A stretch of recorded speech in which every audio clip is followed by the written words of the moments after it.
The morning sky was still dark when I arrived at my daughter Rebecca's suburban home. I'd been traveling all night on a cramped bus, my bones aching from the journey. But my heart was light. After 5 years of barely speaking, I was finally going to see my only child and my 3 grandchildren. The weight of the certified check for $4. $2 million in my purse felt like nothing compared to the heaviness of our estrangement, but I wasn't going to tell her about my sudden fortune just yet. I wanted to know if she'd welcome me back, as her mother, not as a jackpot winner. Before we jump back in, tell us where you're tuning in from, and if this story touches you, make sure you're subscribed, because tomorrow, I've saved something extra special for you. I should have read the signs from the moment Rebecca opened the door. Her smile didn't reach her eyes as she gave me a stiff hug. "Mom, we weren't expecting you until afternoon," she said, checking her watch with irritation. "James is still asleep, and I need to get the kids ready for school." "I'm sorry, sweetheart." "The bus arrived earlier than scheduled," I replied, trying to keep my voice steady despite the chill of her welcome. Rebecca sighed, her perfectly manicured hand pushing back her blonde hair so unlike my own graying curls. "Well, come in, I guess. But we're in the middle of renovations in the guest room, so you'll have to stay in the garage. We've fixed it up a bit." My heart sank, but I nodded and followed her through their immaculate home, all gleaming marble countertops and designer furniture, to a side door that led to the attached garage. A folding cot had been set up next to their luxury SUV, with a thin blanket and a small space heater nearby. "It gets a bit cold at night, but the heater helps," Rebecca said, already turning to leave. "Bathrooms through that door. I've got to wake the kids. We'll catch up later." As I sat down on the creaking cot, I realized my daughter hadn't even asked how I was doing after 5 years of separation. She hadn't mentioned my recent retirement, my health, or the reason for my visit. The garage door closed behind her with a decisive click. What Rebecca didn't know was that 3 weeks ago, I had won the multi-state lottery. After 30 years of playing the same 6 numbers, my late husband's birthday and our anniversary date, they had finally hit. After taxes, I was left with $4, $2 million. It wasn't a fortune by today's standards, but it was enough to change. Everything for a retired school secretary who had lived paycheck to paycheck her entire life. My first thought hadn't been about buying a beachfront condo or traveling the world. It had been about Rebecca and my grandchildren, about finally having the means to be part of their lives again. But as I unpacked my small suitcase in that cold garage, placing my toiletries on a workbench between power tools, I wondered if money would be enough to repair what was broken between us. My name is Eleanor Jenkins, though most people call me Ellie. I spent 32 years teaching America's youth as a public school secretary in Millfield, a small town where everyone knows your business and gossip travels faster than internet signals. I raised Rebecca on my own after my husband Daniel died of a heart attack when she was just 7. It wasn't easy. A secretary's salary doesn't stretch far, especially with a growing child. But we managed. I worked extra hours, took on weekend jobs cleaning houses, and somehow kept us afloat. Rebecca was always bright, ambitious, and beautiful. When she earned a scholarship to an elite university on the East Coast, I was ecstatic even though it meant she'd be moving far away. I saw it as her ticket to a better life than I could provide. What I didn't anticipate was how quickly she would transform. Each time she came home for holidays, she seemed more polished, more sophisticated, and increasingly embarrassed by our modest life. She met James Harrington during her junior year. He came from old money, with family connections, that opened doors I couldn't even see. Their wedding was held at his parents' estate in Connecticut, an affair so lavish that I felt out of place despite being mother of the bride. James's mother, Vivian, made it clear she found me lacking, from my discount store dress to my unrefined accent. Rebecca has done well for herself considering her beginnings. she'd said during the rehearsal dinner, glass of champagne dangling from her manicured fingers. After the wedding, the distance between Rebecca and me grew. Calls became less frequent, visits rarer. When she had her first child, Sophia, I wasn't invited to help. "Mom, we have a night nurse and a doula," she'd explained over the phone. "You'd just be in the way."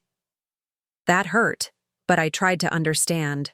Her world was different from mine. Then came the twins, Oliver and Emma, and I only learned about their birth through a formal announcement card 2 weeks after they were born.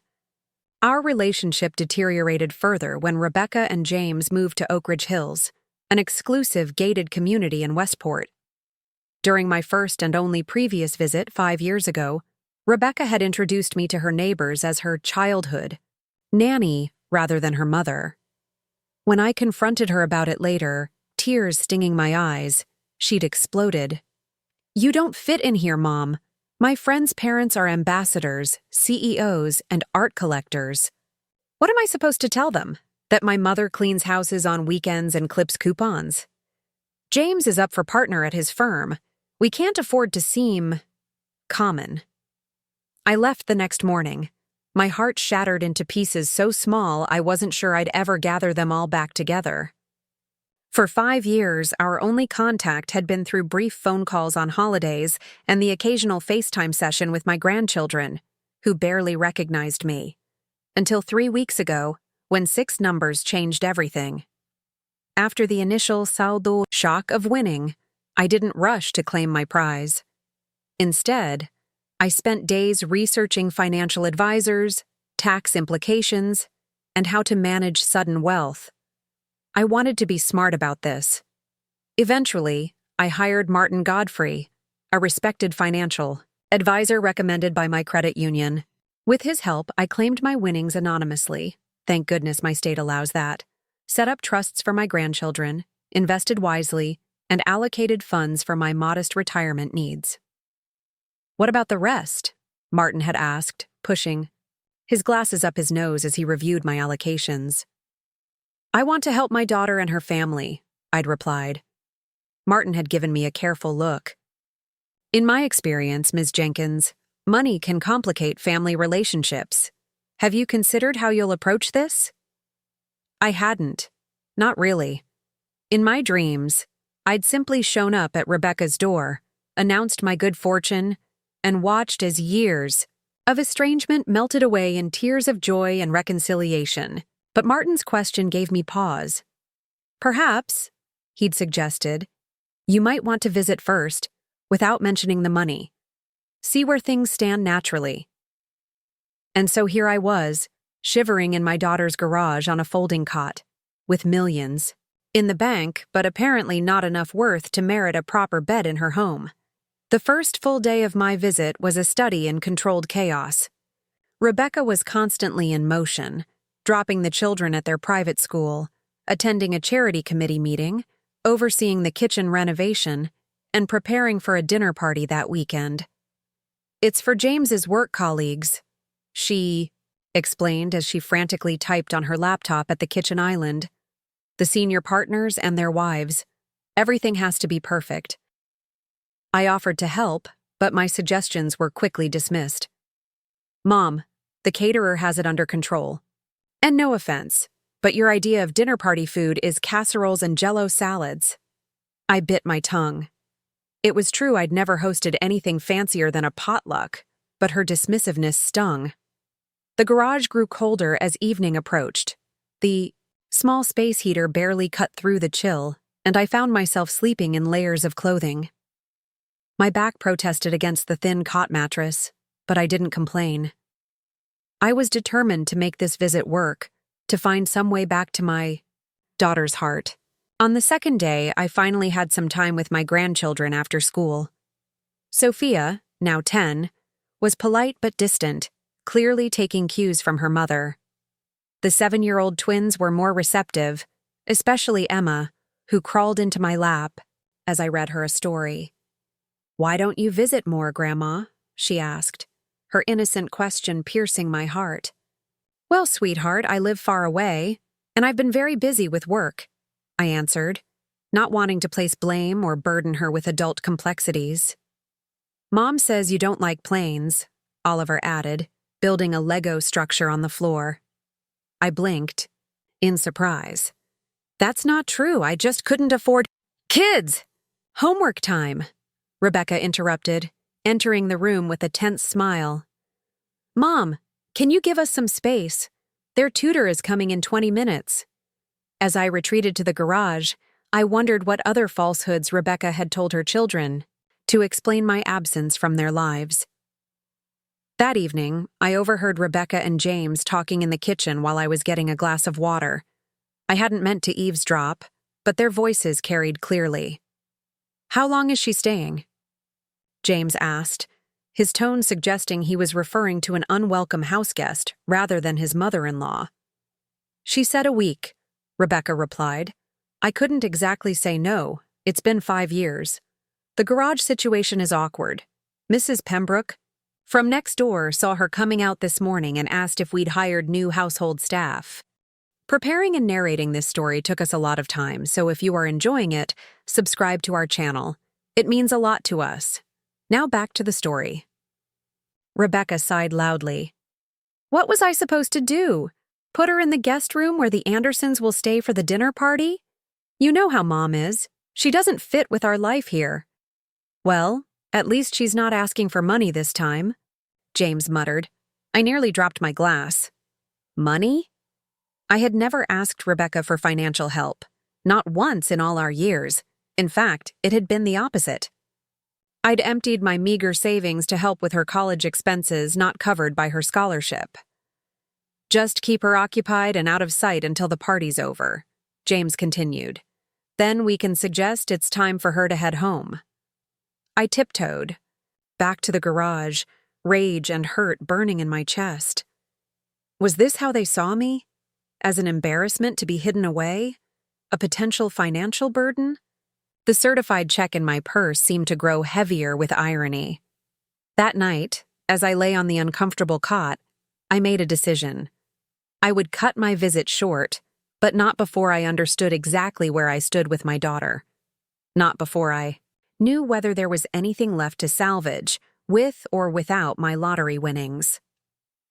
The next morning, I found Rebecca alone in the kitchen, preparing organic smoothies for the children's breakfast. Rebecca, do you have a moment to talk? I asked. She glanced at her Apple Watch. I have exactly 7 minutes before I need to wake the kids. What is it? I took a deep breath. I couldn't help overhearing you and James last night. Her eyes widened, but I continued. When have I ever asked you for money? Rebecca's face flushed. Mom, you don't understand the pressure we're under. James's position at the firm. I didn't ask about James's job. I asked when I ever requested financial help from you. She fumbled with the blender lid. Well, there was that time you called about your roof. I called to ask for a recommendation for a reliable contractor, I corrected her. I specifically said I had saved up for the repairs. Fine, maybe not directly, but your situation. It's always been precarious. And showing up now, after 5 years? At your invitation, I reminded her. For her son's birthday, she had called and suggested I might want to visit. It had seemed like an olive branch at the time. Now I wondered if it had been motivated by guilt or obligation. I just don't understand why you're upset about staying in the garage, Rebecca said, changing tactics. It's only temporary, and we're busy with the renovations and the dinner party.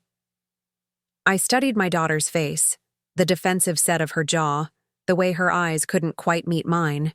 I realized then that the problem wasn't just about where I slept or what I overheard. It was about shame. Rebecca was ashamed of me, of her roots, of the life we had lived together before James and wealth and status. I think I should leave, I said quietly.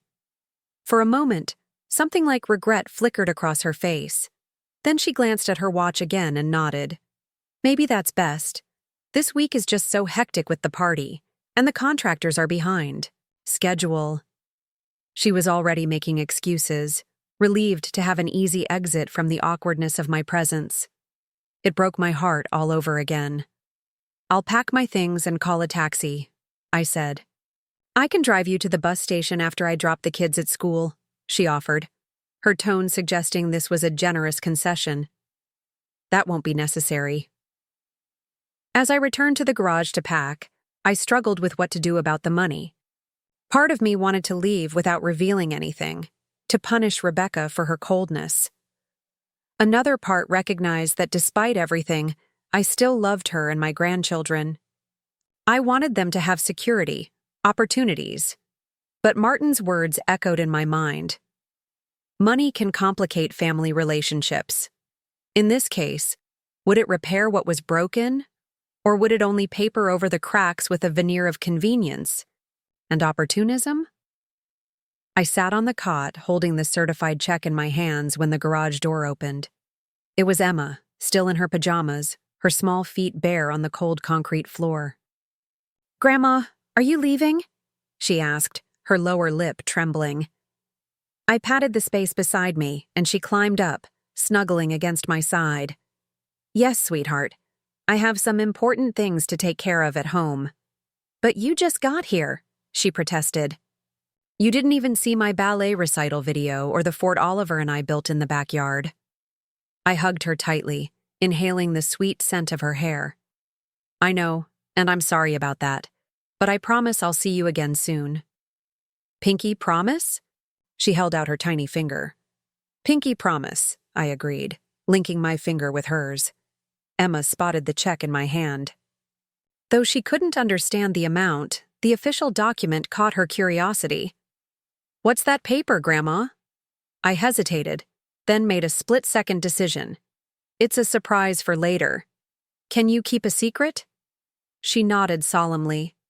"Sometimes grown-ups forget what's important," I told her.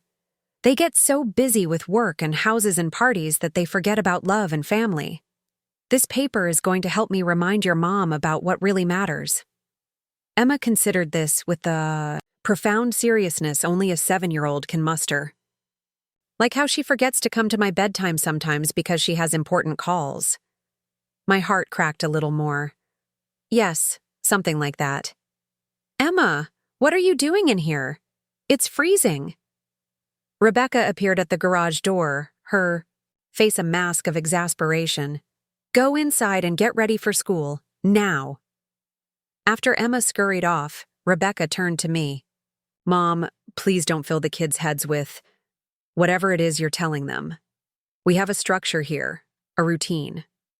I stood up, suddenly tired of walking on eggshells.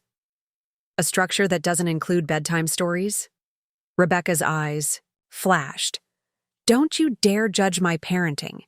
You have no idea what it takes to raise children in this environment, with these expectations. You never had to balance career and family the way I do." "No," I agreed. "I only had to work 3 jobs to keep a roof over our heads after your father died." Clearly, that was the easier path. The sarcasm wasn't like me, but something had shifted. Perhaps it was the realization that no amount of money could fix what was broken here, at least not until Rebecca recognized the true problem. She crossed her arms. "I have to get the kids ready. The taxi should be here in 30 minutes. As she turned to leave, I made one last attempt. "Rebecca, do you remember when you were 9 and had pneumonia? How I slept on the floor next to your bed for a week because you were afraid to be alone at night?" She paused, her back still to me. "I didn't do that because I had to," I continued. "I did it because I loved you more than anything in this world. That hasn't changed, even if everything else has." For a moment, I thought I might have reached her. Then her shoulders straightened, and without turning around, she said, "The past is the past, Mom. We all have to move forward." And with that, she closed the garage door, leaving me alone with my memories and my millions. The taxi arrived precisely on time. I placed my suitcase in the trunk and took one last look at the imposing house with its manicured lawn and gleaming windows. Somewhere inside were 3 children I adored and a daughter I barely recognized. "Where to, ma'am?" the driver asked. I had planned to head straight to the bus station to return to Millfield and my simple life, now cushioned by unexpected wealth. But sitting in the back of that taxi, I realized I wasn't ready to give up. Not yet. "The Westport Grand Hotel." "Please?" I said instead. The driver raised an eyebrow at my modest appearance but nodded. "Yes, ma'am." As we pulled away from Oak Ridge Hills, I didn't look back. Instead, I focused on the road ahead and the new plan forming in my mind. Rebecca thought she knew who I was, a simple, unsophisticated woman who didn't belong in her polished world. Perhaps it was time to challenge that perception. Money couldn't buy love or respect, but it could buy me time and opportunity to try one last approach to reconnect with my daughter and grandchildren. And if that failed, well, at least I would have tried everything before walking away for good. The Westport Grand Hotel was exactly as its name suggested. Grand.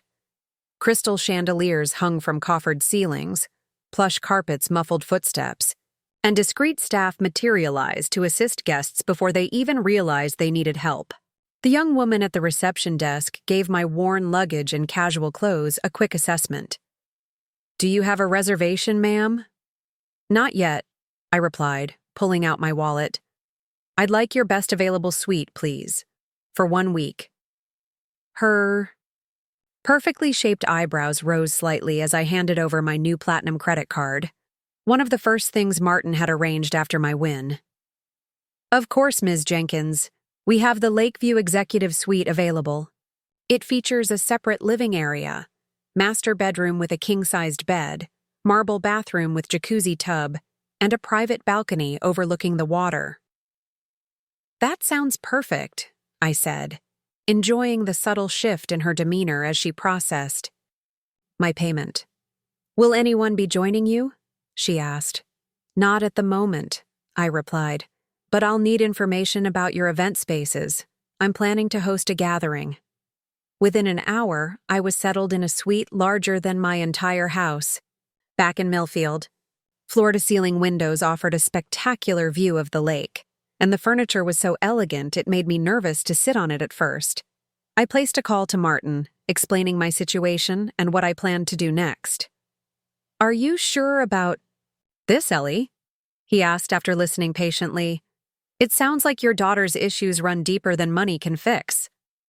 "I know," I acknowledged, "but I need to try one more approach before I give up.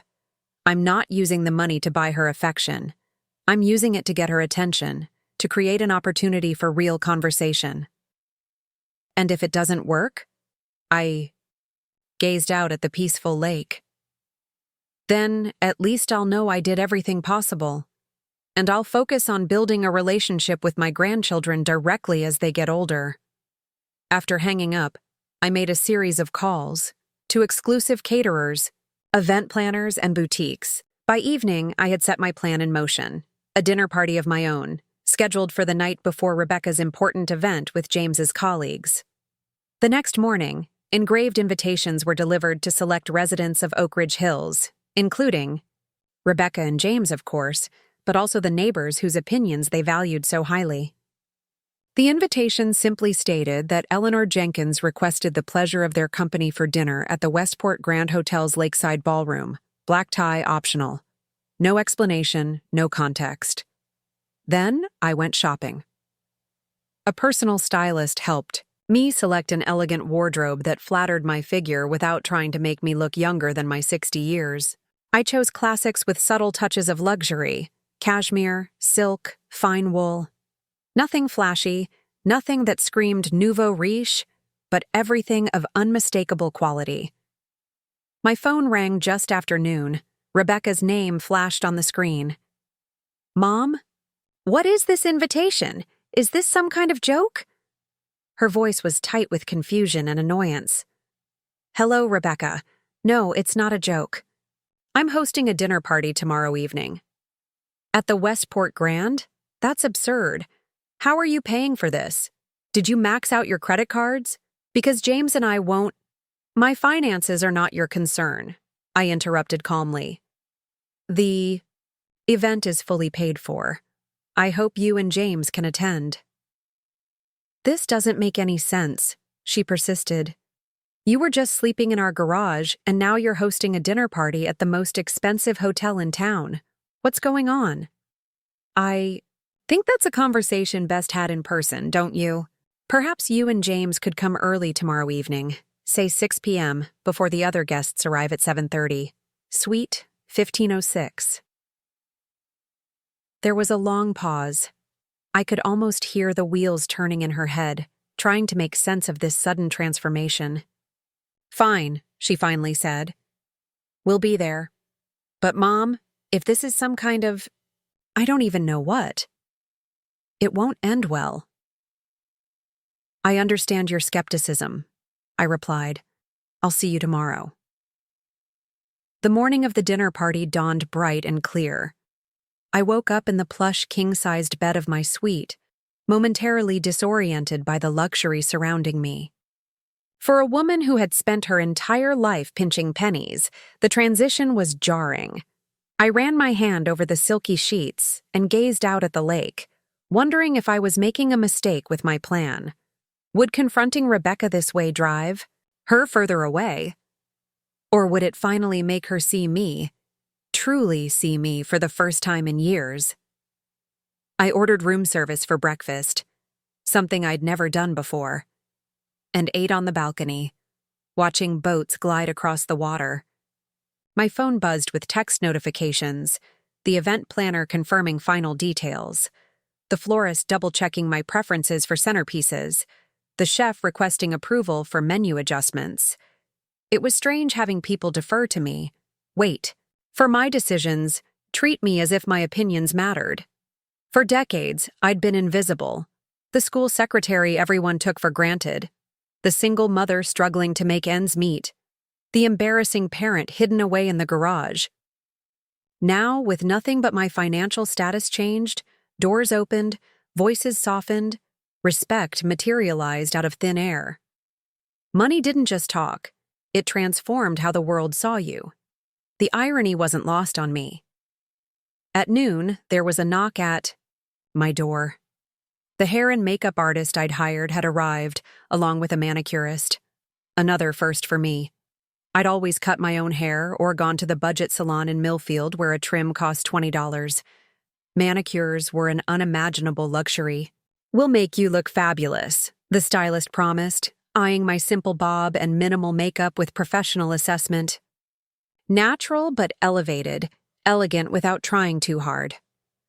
As they worked, I closed my eyes and thought about Rebecca. When she was little, we used to have special beauty parlor days at home. I'd wrap a towel around her shoulders, pretend to snip her curls with my fingers, and apply a touch of my lipstick to her giggling mouth. You're the prettiest girl in the whole wide world, I'd tell her, and she'd beam at me like I'd handed her the moon. When had that adoring child transformed into a woman who was ashamed of her own mother? Was it during those college years, when she'd been surrounded by wealth and privilege for the first time? Or was it more gradual? Tiny moments of embarrassment accumulating like interest, compounding over time until the debt of shame was too large to ignore? I knew some of it was my fault. I'd raised her to believe education and social mobility were paramount, that success meant moving beyond our humble circumstances. I'd never expected that moving beyond would mean moving away from me entirely. By 5 o'clock, I was ready. The stylist had shaped my silver gray hair into a sophisticated style that framed my face.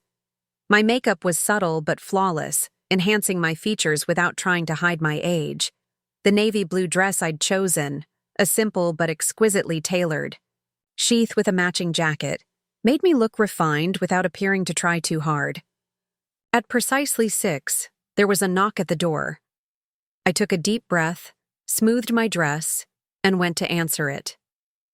Rebecca and James stood in the hallway, both dressed formally but with identical expressions of suspicious confusion. Rebecca's eyes widened as she took in my appearance. Mom? The single word contained volumes of disbelief. Please come in, I said, stepping aside. They entered the suite cautiously, as if expecting some kind of trap. James whistled softly as he registered, the luxury of the accommodations. Would you like something to drink? I asked, gesturing to the bar cart the hotel had provided. There's champagne chilling, or I can order whatever you prefer. What is going on? Rebecca demanded, ignoring my offer. First you're sleeping in our garage, then you disappear, and now you're in a 5-star hotel throwing dinner parties for our neighbors. Did you rob a bank? I smiled slightly. Not quite. Please sit down. We have some time before the other guests arrive. They perched stiffly on the edge of the sofa while I took the armchair opposite. For a moment, we just looked at each other across the coffee table, a visual standoff. I decided to break the silence. 3 weeks ago, I won the lottery, I said simply. James blinked rapidly. Rebecca's mouth fell open. The multi-state Powerball. After taxes, the lump sum payment came to $2 million. That's impossible, Rebecca said automatically. I've played the same numbers for 30 years. Your father's birthday and our anniversary. 3 weeks ago, they finally hit. If this is true, James said slowly, why didn't you tell us right away? Why come to our house and sleep in the garage without saying anything? I looked directly at my daughter, because I wanted to know if you still had room in your life for me.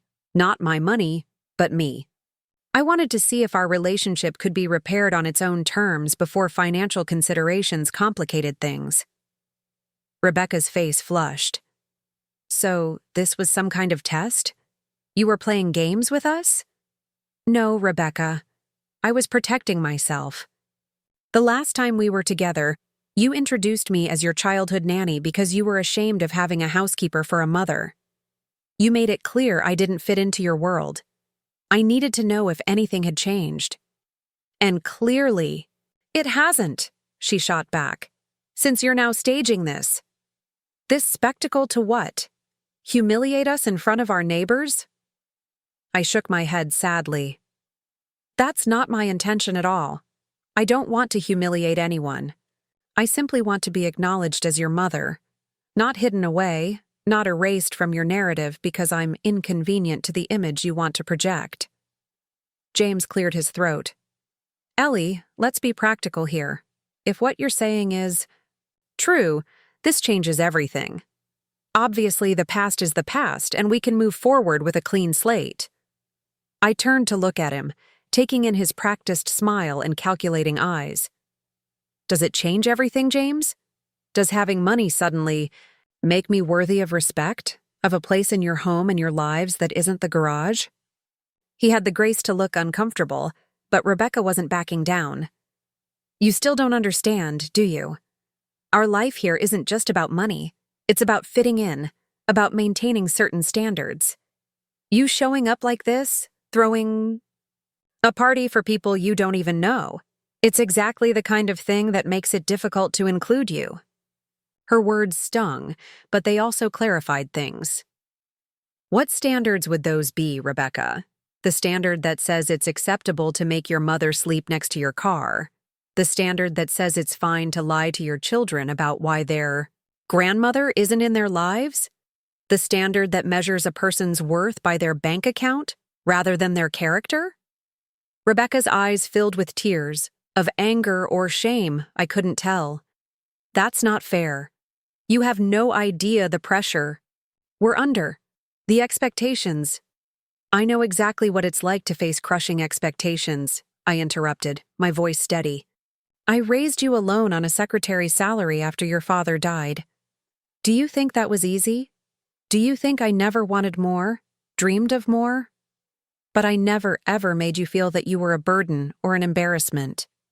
I celebrated every part of you, even when it meant sacrificing my own needs.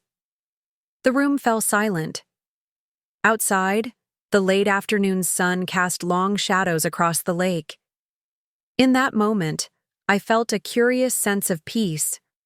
Whatever happened next, I had spoken my truth. James was the first to recover.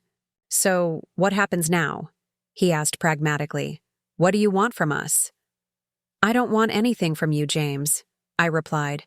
"From Rebecca, I want acknowledgement.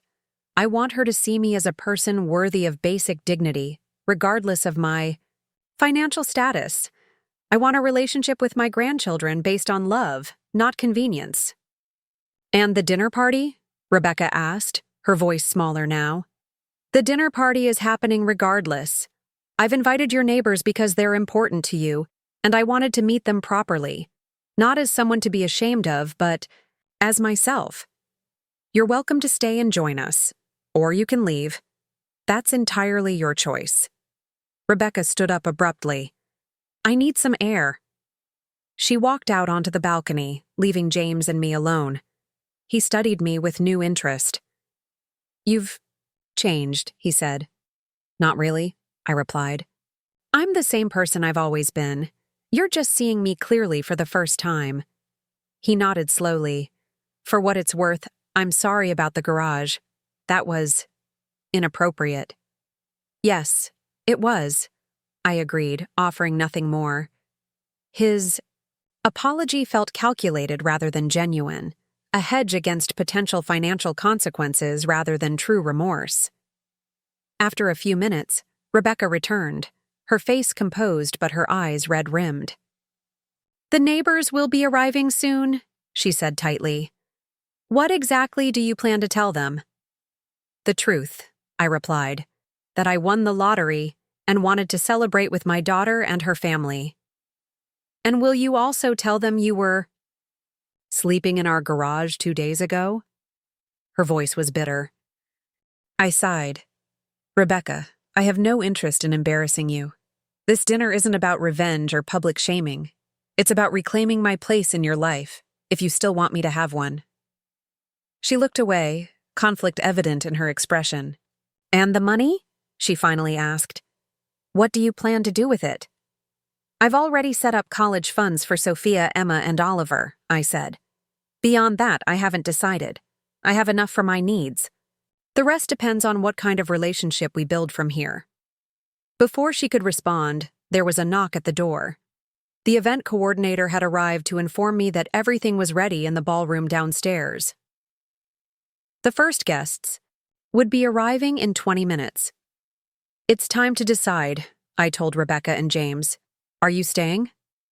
They exchanged a glance, some unspoken communication passing between them.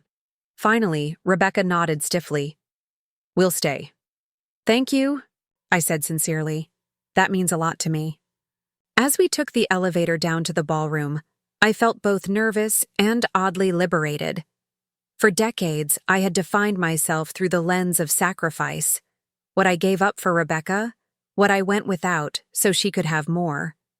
Tonight, I was stepping into a new identity, not just as a lottery winner, but as a woman who valued herself enough to demand respect. The ballroom was transformed exactly as I had envisioned, elegant but not ostentatious, with soft lighting, beautiful floral arrangements, and a string quartet playing quietly in the corner. The caterers had set up stations featuring elevated versions of comfort food, a nod to my simple roots paired with Rebecca's more sophisticated palate. The first guests arrived, the Pembrooks from next door who had mistaken me for household staff. Mrs. Pembroke did a double take when Rebecca introduced me as her mother. I smiled warmly and welcomed them as if we'd never met before. More neighbors trickled in, all curious about this unexpected hostess. I greeted each one graciously, watching their initial skepticism transform into careful interest as they realized I wasn't going to embarrass myself, or by extension, Rebecca. James, ever the social chameleon, quickly recovered his equilibrium and began working the room, laughing and chatting as if this had all been planned for months. Rebecca remained tense, hovering nearby as if ready to intervene should I commit some unforgivable faux pas. Dinner was served, and I found myself seated between Mrs. Pembroke and a judge who lived at the end of Rebecca's street. The conversation flowed surprisingly easily.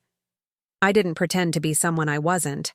I spoke honestly about my years as a school secretary, about raising Rebecca alone after my husband died, about the simple pleasures of my life in Millfield.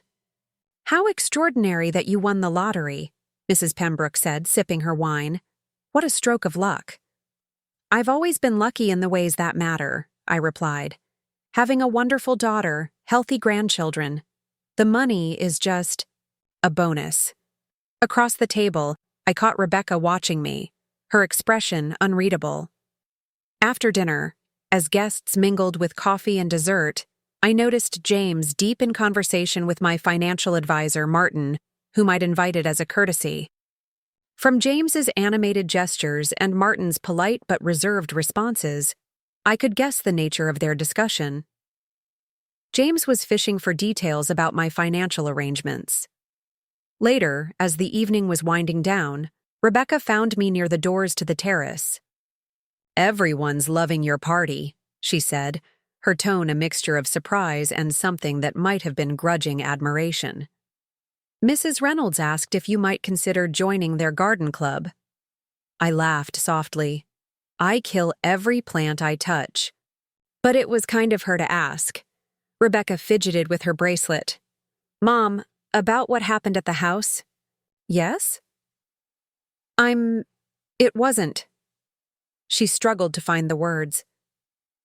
"Things have been complicated between us for so long I didn't know how to."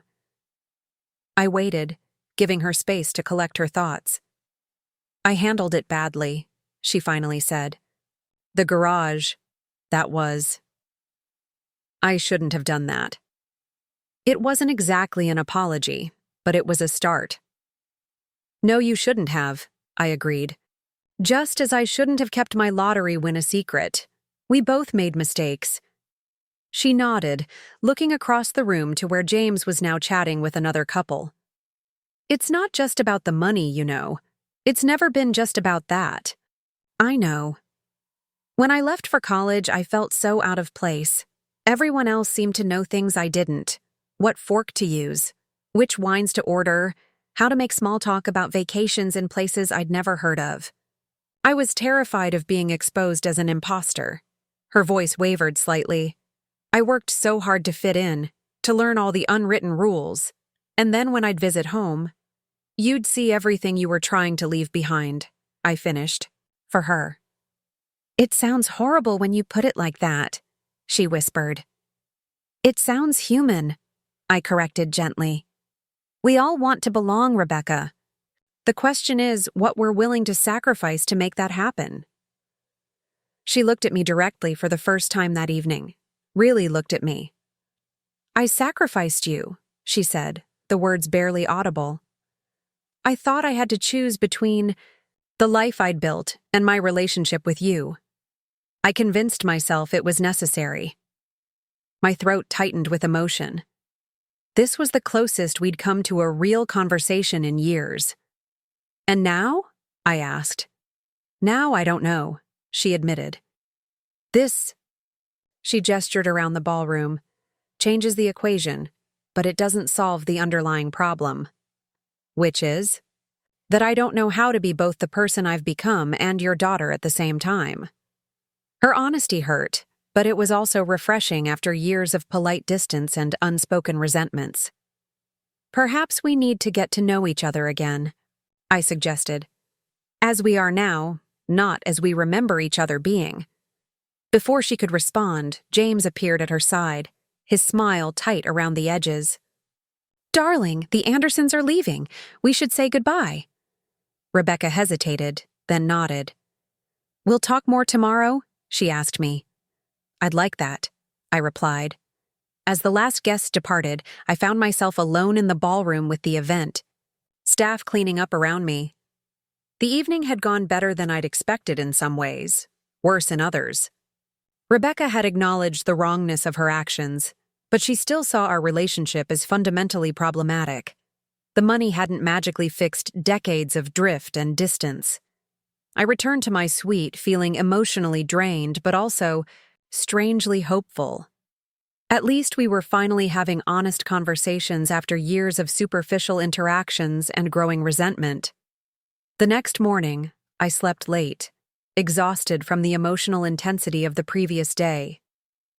When I finally checked my phone, I found several missed calls and messages from Rebecca. "Mom, can we meet for breakfast? Just us.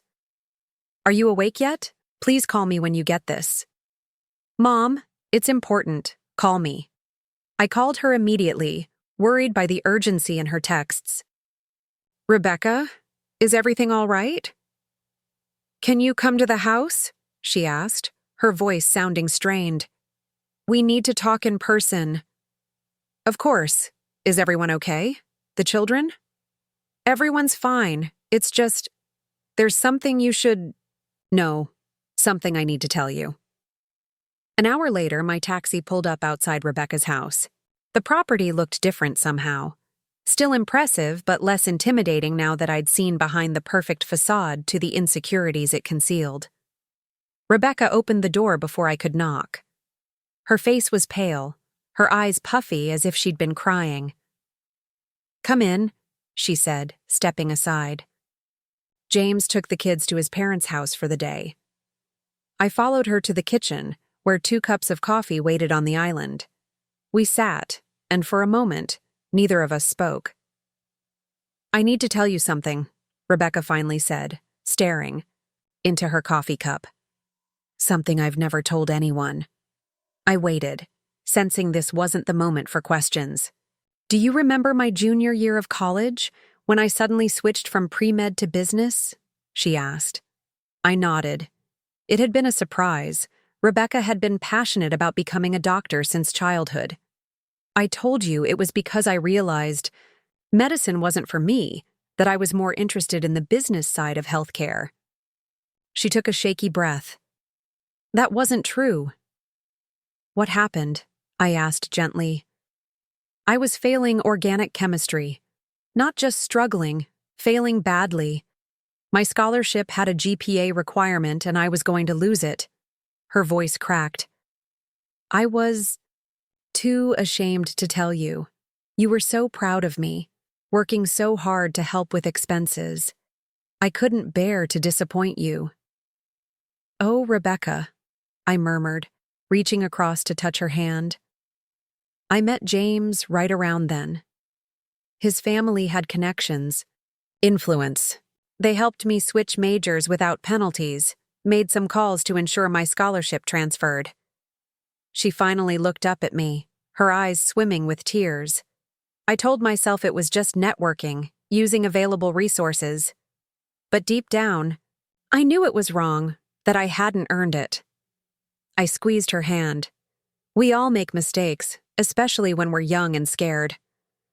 "That was just the beginning," she continued. "James's family opened doors I never could have accessed on my own.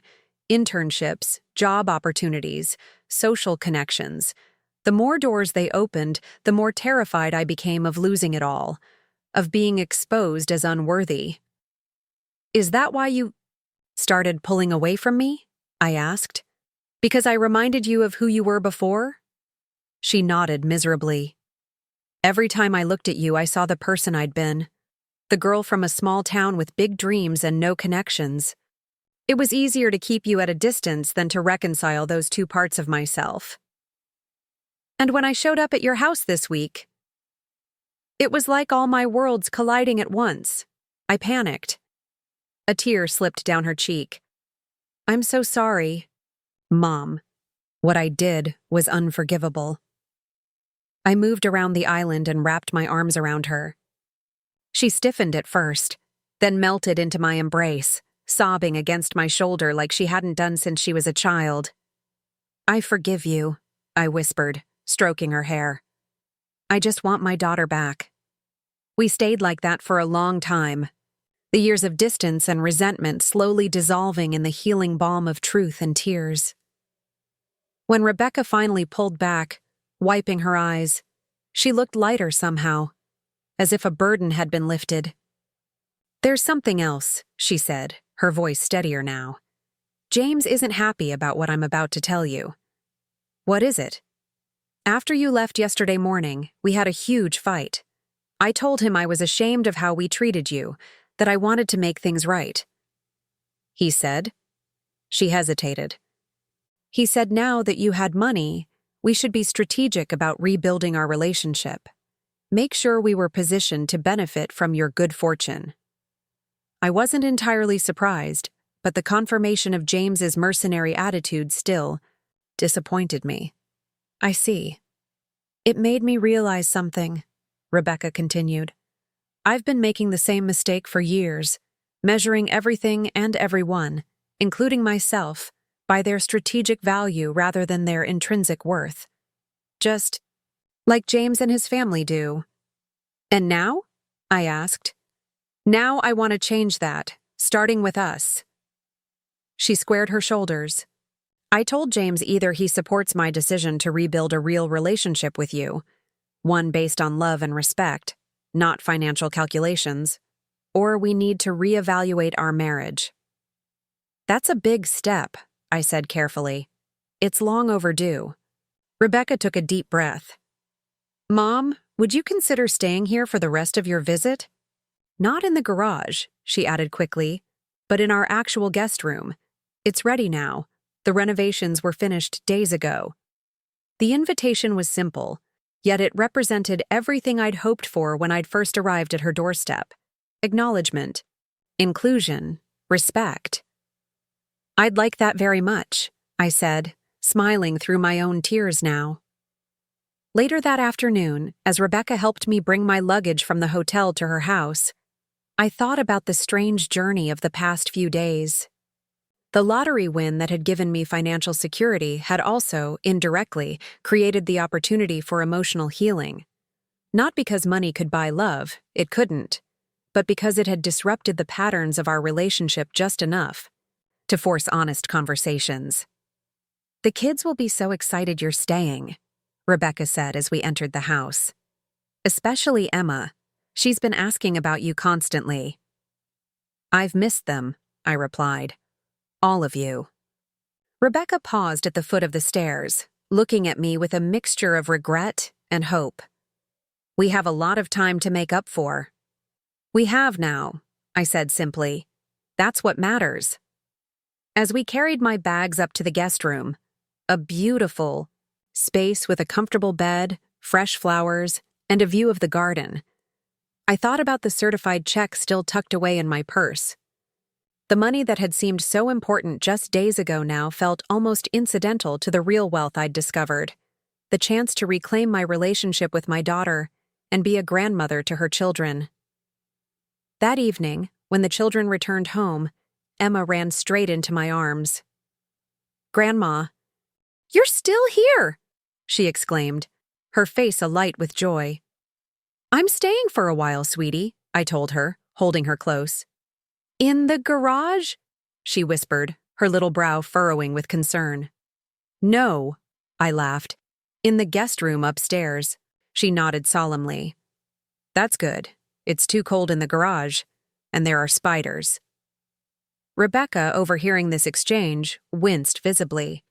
But when our eyes met over Emma's head, her expression conveyed genuine remorse and the promise of change.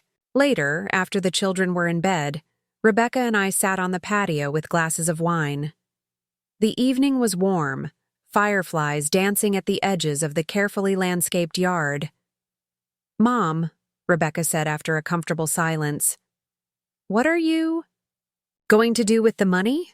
I mean, I know you've set up college funds for the kids, which is incredibly generous, but what about the rest?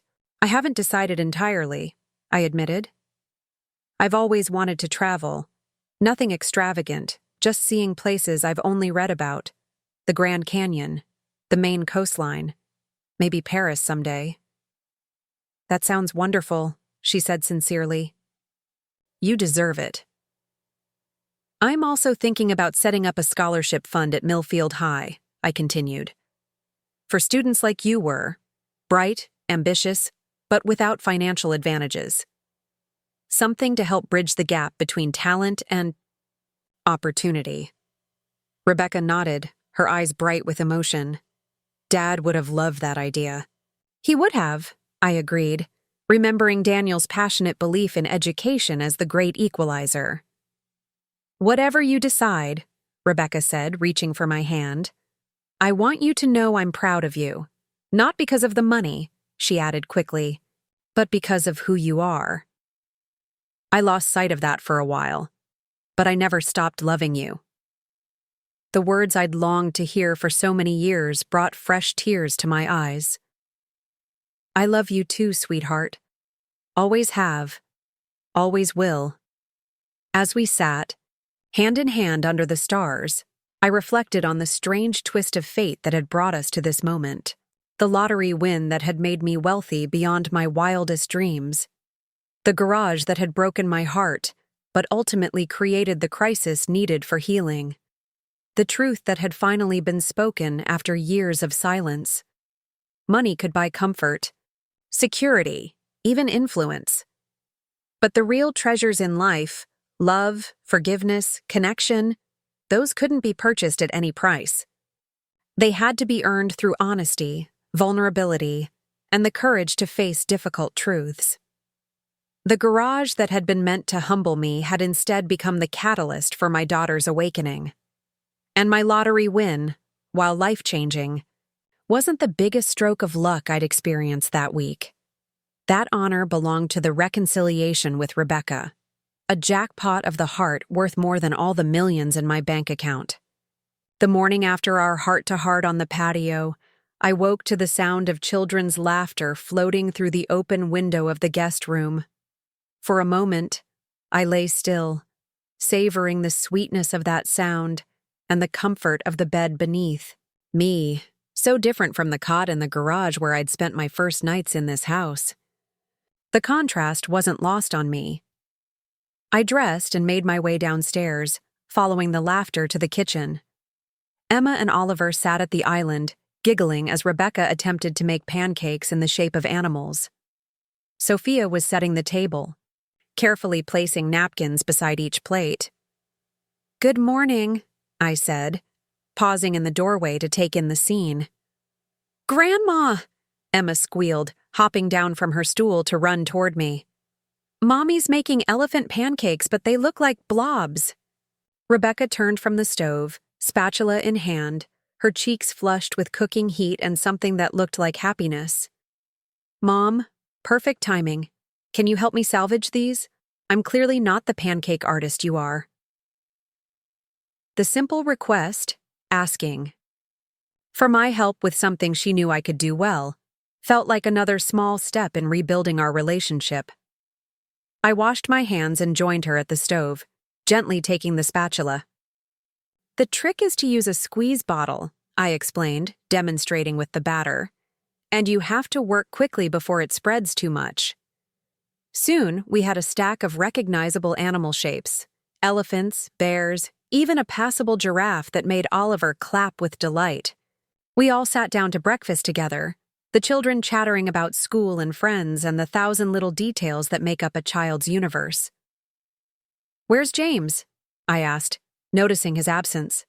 A shadow crossed Rebecca's face briefly. "He left early for the office. He has a lot of work to prepare for tonight's dinner party." "The big partner event," I remembered. "What time will it start?"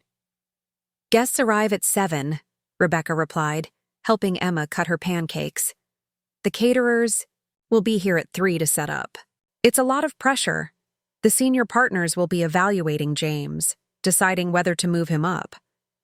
I heard the tension in her voice, the familiar stress of a social event where appearances mattered deeply. For Rebecca and James, these weren't just dinner parties. They were carefully orchestrated performances aimed at advancement, acceptance, belonging. "Is there anything I can do to help?" I offered. Rebecca looked surprised, then grateful. "Actually, yes. Could you take the kids to the park this afternoon? It would be easier to get everything ready without them underfoot." "I'd love to," I said, warmed by the trust implicit in this request. 3 days ago, she wouldn't have considered letting me take the children anywhere alone. After breakfast, Rebecca retreated to her home office for a conference call, and I found myself alone with my grandchildren for the first time in years. Sophia, at 10, was initially reserved, observing me with cautious eyes, as if trying to determine what role I might play in her life. The twins, less burdened by history, were more immediately accepting. "Grandma, do you want to see my rock collection?" Oliver asked, taking my hand and pulling me toward his room. For the next hour, I was treated to a tour of their treasures, Oliver's, rocks and minerals, Emma's stuffed animals, each with a name and elaborate backstory, and finally, with some reluctance, Sophia's bookshelf filled with worn paperbacks. "Mom says you used to read to her every night," Sophia said, running her finger along the spines of her books. "I did," I confirmed. "It was our special time together." "What was she like? When she was my age?" The question surprised me, not because it was unusual for a child to wonder about their parents' childhood, but because it suggested Rebecca rarely spoke about her past with her daughter. "She was a lot like you, actually," I said, sitting on the edge of Sophia's bed. "Smart, serious, always thinking about big questions. But she also loved to laugh and play. She collected bottle caps, had hundreds of them organized by color and design." "Mom collected bottle caps?" Sophia repeated, clearly struggling to reconcile this image with the polished, perpetually busy woman she knew. "She did. And she wrote stories about a girl detective who solved neighborhood mysteries." Sophia's eyes widened. "Mom wrote stories?" I nodded, smiling at the memory. "She had notebooks full of them. I might still have some packed away in my attic back home. Could I read them sometime? I'll look for them when I go back," I promised. "Maybe we could read them together." A tentative smile brightened Sophia's face, the first genuine one she'd directed at me since my arrival. It felt like a tiny miracle. The morning passed in a blur of stories and games. I taught Emma how to make paper dolls the way I'd shown Rebecca decades ago. Oliver and I built a magnificent castle from his blocks. Even Sophia joined in eventually, showing me the science project she was working on for school, a solar system model with painstakingly painted planets. Around noon, Rebecca emerged from her office looking harried. "Everything okay?" I asked as she poured herself a cup of coffee. "The florist called. They don't have the orchids James specified for the centerpieces. It's a small thing, but he's been so on edge about tonight." She rubbed her temples. "And the caterer wants to substitute the Chilean sea bass with halibut because of quality concerns." "Will James mind the switch?" Rebecca sighed. "Ordinarily no, but he's been obsessing over every detail.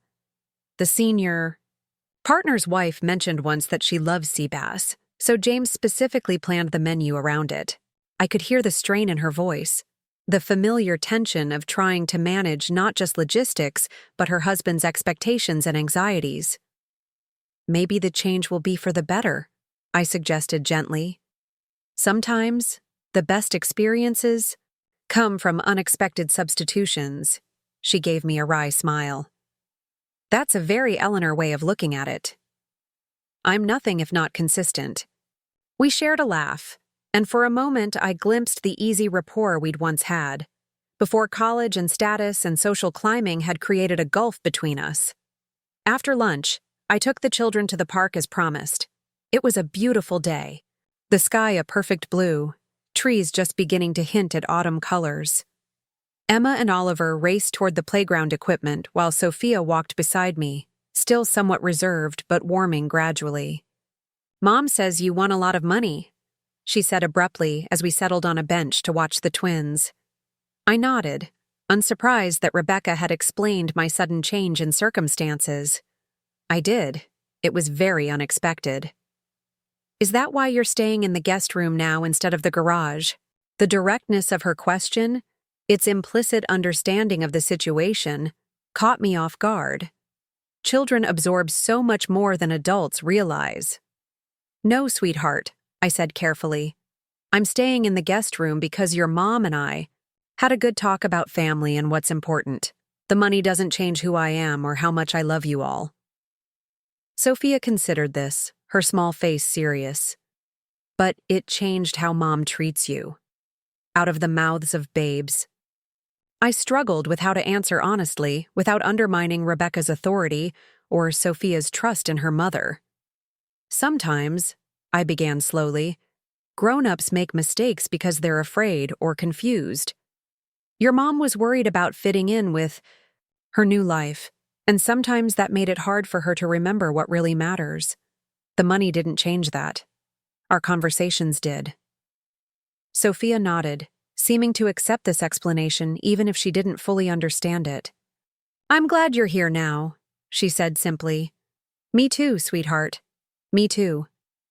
We spent 2 hours at the park, the children burning off energy while I rediscovered the simple joy of pushing a child on a swing, of catching them at the bottom of a slide, of sharing an ice cream cone from the vendor who set up his cart near the playground. When we returned to the house, it was in full pre-party transformation. The caterers had arrived early and were setting up in the kitchen. Florists were arranging stunning bouquets throughout the downstairs. A small army of cleaners was making every surface gleam.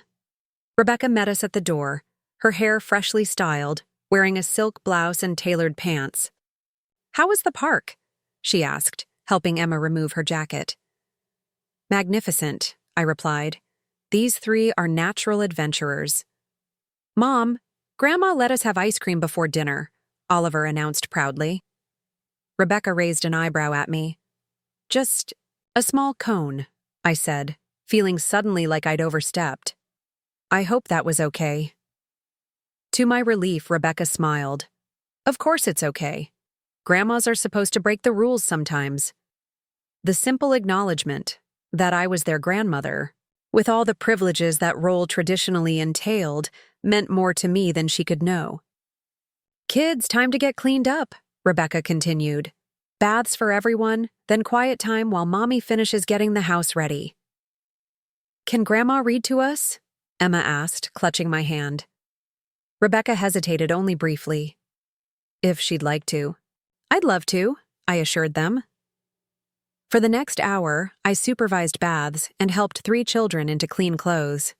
Then we piled onto Oliver's bed with a stack of books, and I read story after story, doing all the character voices the way I used to for Rebecca, until Emma and Oliver were drowsy with contentment. Sophia, deemed too old for naps by mutual agreement, retreated to her room with a book of her own. I tucked the twins in for short naps and went downstairs to see if Rebecca needed help with the party preparations. I found her in the dining room, rearranging place cards with a furrowed brow. "Everything looks beautiful," I said, admiring the transformed space. "Thanks." She sighed, shifting 2 cards again. James texted that Miles Harrington, the head of the firm, specifically asked if Arthur Chen would be seated near him. They apparently share an interest in vintage sailing vessels. So now I'm trying to rearrange everyone without disrupting the whole dynamic of the table. "May I?" I asked, gesturing to the cards. Rebecca nodded, looking relieved to hand off the puzzle. I studied the placement for a few minutes, getting a sense of the dynamics involved. If we move Mrs. Harrington here, next to Mrs. Chen, they can discuss the charity auction they're both working on. I heard you mention it yesterday. Then Mr. Harrington and Mr. Chen are diagonal from each other, close enough for conversation, but not isolated from everyone else. Rebecca looked impressed. "That works perfectly. How did you know about the charity auction connection?" "I pay attention," I said simply. "It's what I did for years as a school secretary. Watch how people interact, remember the details they share, understand the relationships." "I never thought about it that way," Rebecca admitted. "I always imagined your job was mostly paperwork and answering phones." "There was plenty of that," I agreed. "But the heart of the work was people. Knowing which teacher needed a gentle reminder about reports due, which parent was going through a divorce and might need extra patience, which student was having a bad day and could use a quiet place to regroup." Harsh, Rebecca looked at me with new eyes. "You were good at it, weren't you?" "I was," I said, allowing myself a moment of pride.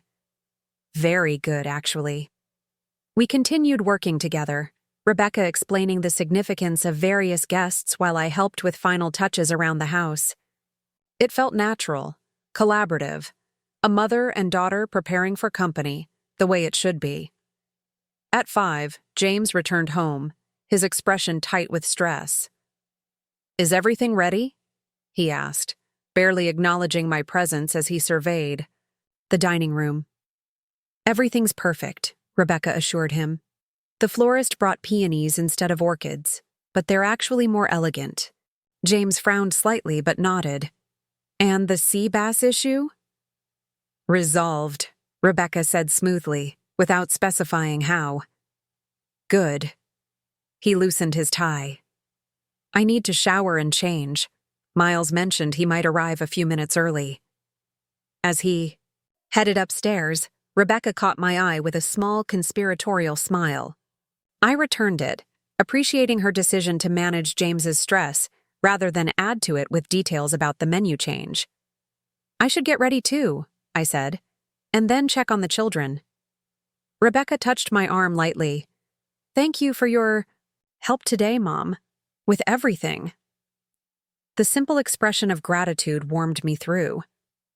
"That's what mothers do," I replied. In the guest room, I laid out the outfit I'd chosen for the evening. Another classic dress, this one in deep emerald. As I dressed, I thought about Rebecca's comment regarding James's stress. It was clear their marriage operated on a precarious balance of ambition, expectation, and performance. I wondered how much of Rebecca's earlier treatment of me had been influenced by that dynamic, by the pressure to present a certain image to the world, even at the cost of authentic relationships. By 6:30, the house was ready. The twins and Sophia had been fed an early dinner and were settled in the upstairs playroom with a movie and strict instructions to stay put unless there was an emergency. A young woman named Ava, their regular babysitter, had arrived to supervise them. I came downstairs to find Rebecca in the living room, stunning in a black cocktail dress, arranging fresh flowers in a vase. James stood by the bar cart, mixing himself a bourbon neat. "You look lovely," I told Rebecca. "Thanks, Mom. So do you." James glanced over, seeming to really see me for the first time that day. "Yes, very nice, Ellie." He took a sip of his drink. "Rebecca mentioned you've been helpful with the preparations. We appreciate it." His tone was polite but distant, acknowledging my contribution while maintaining boundaries. I wondered if Rebecca had told him about our conversation the previous day, about her ultimatum regarding their relationship. "Happy to help," I replied simply. The doorbell rang precisely at 7. James straightened his tie, Rebecca smoothed her dress, and the performance began. I watched in quiet fascination as they transformed before my eyes. James becoming more animated, Rebecca more gracious, both of them slipping effortlessly into the polished, charming versions of themselves. Required for the evening. The guests arrived in quick succession. 4 senior partners and their spouses. 2 junior associates James had mentioned were also being evaluated for advancement, and a handful of clients important to the firm. I was introduced as Rebecca's mother, visiting from Millfield, with no mention of my garage accommodations or lottery winnings. Most of the guests greeted me with the distracted politeness reserved for peripheral characters at important gatherings. A handshake, a murmured, "Lovely to meet you," then a quick pivot back to more consequential conversations. I didn't mind. It gave me the freedom to observe, to understand the social currents that had shaped my daughter's life these past years. Miles Harrington, the firm's managing partner, was a study in controlled power, soft-spoken but commanding, his understated gray suit probably costing more than my entire pre-lottery wardrobe. His wife Celeste had the kind of practiced charm that never quite reached her evaluating eyes. "Eleanor," she said when we were introduced, holding my hand a beat longer than necessary. "Rebecca hasn't mentioned you before. Do you visit often?" The subtle probe was expertly delivered, casual enough to seem like small talk, pointed enough to establish my outsider status. Not as often as I'd like, I replied evenly. But I'm hoping to change that. How nice, she murmured, her gaze already drifting past me to more interesting prospects. Throughout dinner, I watched Rebecca navigate the complex social dynamics with impressive skill. She remembered everyone's children's names and activities, steered conversations away from potential landmines, laughed at the right moments, and ensured everyone's wine glass remained appropriately filled. James, too, performed brilliantly. Deferential to the senior partners without seeming obsequious, knowledgeable about firm matters without dominating the conversation. I began to understand how exhausting this life must be. The constant vigilance, the pressure to say exactly the right thing, the fear of a single misstep jeopardizing everything they'd worked for. After dinner, as the party moved into the living room for coffee and dessert, I found myself beside Arthur Chen, the partner who shared Miles Harrington's interest in sailing vessels. Unlike some of the others, he seemed genuinely interested. When I mentioned I was from Millfield, "Millfield?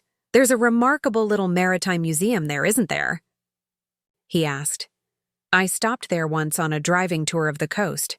Fascinating collection of ship models built by local craftsmen. The Whitaker Museum, I confirmed, surprised and pleased that he knew of it. It was started by Captain Henry Whitaker, who settled in Millfield after years at sea. The models were originally carved by sailors during long voyages. That's right, Arthur's eyes lit up.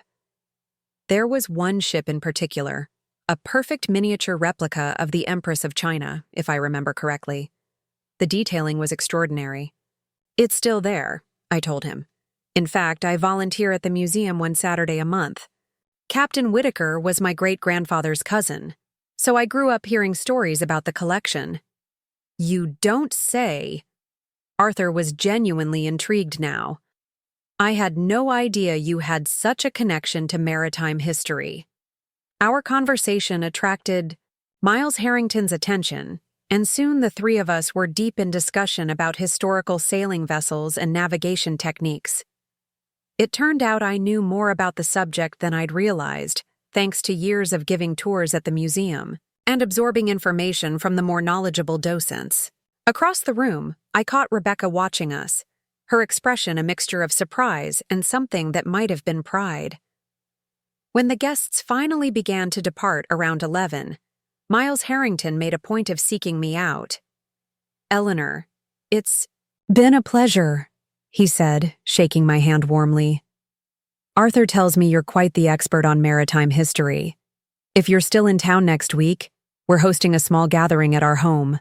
There's someone I'd like you to meet, a collector of nautical antiquities who would appreciate your knowledge."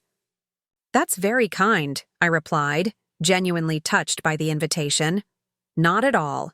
Any mother who raised a daughter as accomplished as Rebecca must be remarkable in her own right." He glanced toward where Rebecca and James were saying goodbye to other guests. "Your daughter is a tremendous asset to our firm's social circle. Now I see where she gets her charm." After the last guest departed, James collapsed onto the sofa, loosening his tie with a sigh of relief. "I think that went well," he said, reaching for a leftover glass of wine. Miles seemed pleased. Rebecca kicked off her heels and sat beside him. "Better than well. Did you see him with Arthur and Mom discussing those old ships? He was completely engaged." James looked at me with new interest. "What exactly were you talking about with them?" "Just some history about the Maritime Museum in my hometown," I explained. Arthur had visited it once and remembered the ship models. "Miles invited her to their house next week," Rebecca added. James sat up straighter. "He did? That's unexpected." "The Harringtons are very selective about their guest lists." I shrugged lightly. "I'm sure he was just being polite." "Miles Harrington doesn't do anything just to be polite," James replied, studying me with a recalibrating gaze. "If he invited you, he genuinely wants you there." He hesitated, then added, "Which could actually be quite helpful for my partnership prospects." And there it was, the lens through which James viewed all relationships, not as connections between people, but as strategic advantages to be leveraged. Rebecca must have registered my expression because she quickly jumped in. What James means is that it's lovely they enjoyed your company so much. You really impressed everyone tonight, Mom. Thank you, I said, deciding to focus on Rebecca's genuine compliment rather than James's calculating assessment. It was an interesting evening. I can see why these gatherings are important to you both. James finished his wine and stood up. I should check in with Miles tomorrow, follow up while tonight is still fresh in his mind. He looked at me with newfound respect, or at least newfound appreciation for my potential utility. Eleanor, I hope you'll consider attending the Harringtons' gathering. It would be good for the family. After he headed upstairs, Rebecca and I sat in comfortable silence for a moment, both exhausted from the social performance of the evening. He means well, she said finally. He just expresses it through achievement and advancement. I understand, I replied, though I wasn't entirely sure I did, or at least wasn't sure I could accept such a transactional view of human relationships. You really were amazing tonight, Rebecca continued. I've never seen Miles that engaged with someone. He just met. I just talked about something I know a little about, I demurred. Nothing special. But it was special, she insisted. You were yourself, authentic, knowledgeable, unassuming. People responded to that. Her observation struck me as both insightful and somewhat sad. That authenticity would stand out as remarkable in her social circle. I should check on the children, I said, rising from my chair. Make sure they're sleeping and not watching a third movie. Rebecca laughed softly. Probably the latter. Ava's wonderful, but a pushover when it comes to just one more.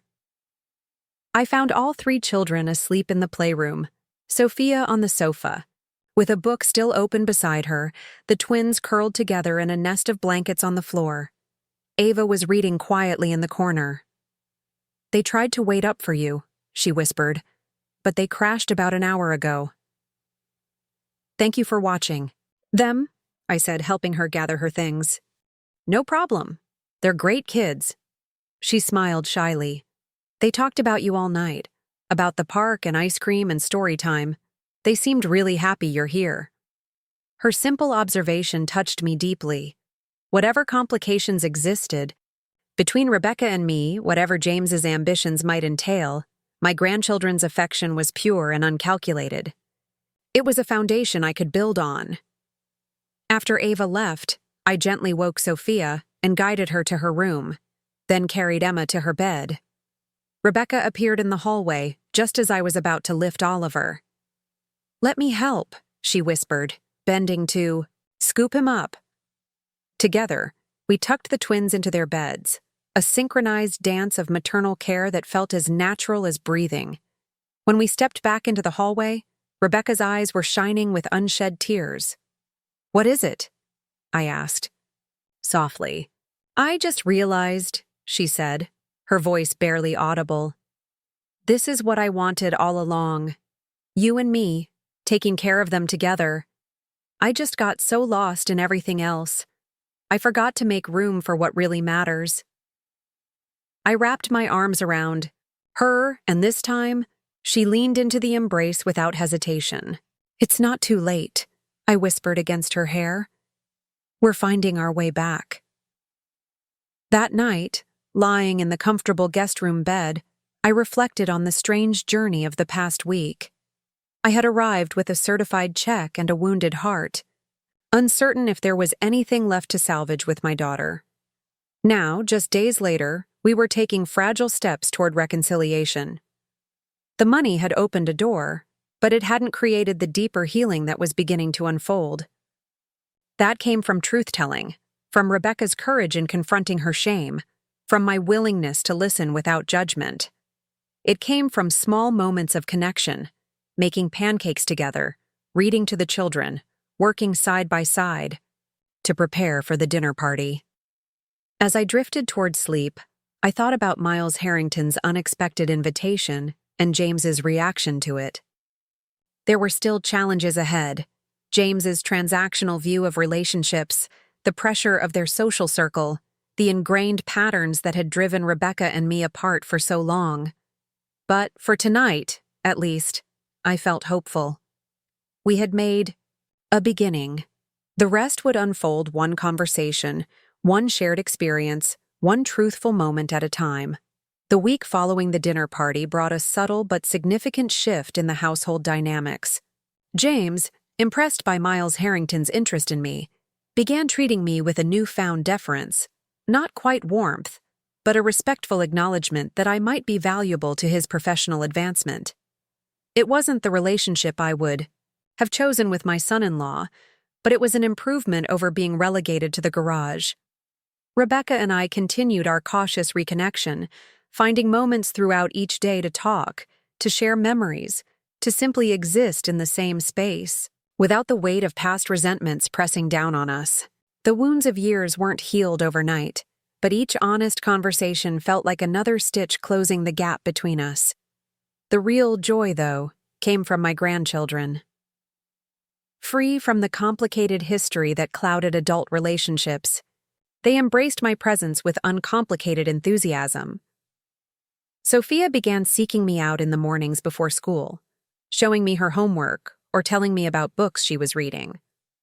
The twins included me in their elaborate imaginative games, assigning me roles as space captain or dragon trainer or royal advisor, depending on the day's theme. On Wednesday morning, I was helping Emma construct a fairy house in the garden when Rebecca joined us, coffee mug in hand. "That's beautiful," she said, admiring the tiny structure made from twigs, moss, and flower petals. "You always were good at creating magical little worlds." I smiled, remembering the fairy villages Rebecca and I used to build in our small backyard in Millfield. Some skills never fade. "Mom, I've been thinking," Rebecca said, settling on the garden bench nearby. "Would you consider extending your visit? Maybe staying through the end of the month?" The invitation caught me by surprise. Originally, I'd planned to stay only a week, a visit that had started with humiliation in the garage and was now transforming into something healing and hopeful. "I'd love to," I replied, touched by the request. "Are you sure James wouldn't mind?" "It was actually his suggestion," Rebecca admitted. "After the Harringtons invited you to their gathering, he thought it would be beneficial for you to attend." I raised an eyebrow. "Beneficial for whom exactly?" Rebecca had the grace to look somewhat embarrassed. "For all of us," he said. "But yes, I know what you're thinking. James is James. He sees advantages where others see relationships." She hesitated. "That doesn't mean he's wrong, though. It would be nice to have you stay longer. For me. For the kids. The other reasons are just extras." I considered her words. James's motives might be calculating, but Rebecca's seemed genuine, and the opportunity to spend more time with my grandchildren was too precious to decline over pride. "I'll need to go home at some point to take care of a few things," I said, "but I can come back." Emma looked up from her fairy construction project, alarm in her small face. "You're leaving, Grandma?" "Just for a few days," I assured her, "to pack some more clothes and check on my house. Then I'll come right back." "Promise?" She held out her pinky, solemn as only a 7-year-old can be. "Promise." I linked my finger with hers, sealing the vow. Rebecca watched our exchange, her expression softening. "The kids have really bonded with you." "They're remarkable little people," I said. "You've done well with them, Rebecca." "Have I?" Uncertainty flickered across her face. "Sometimes I wonder.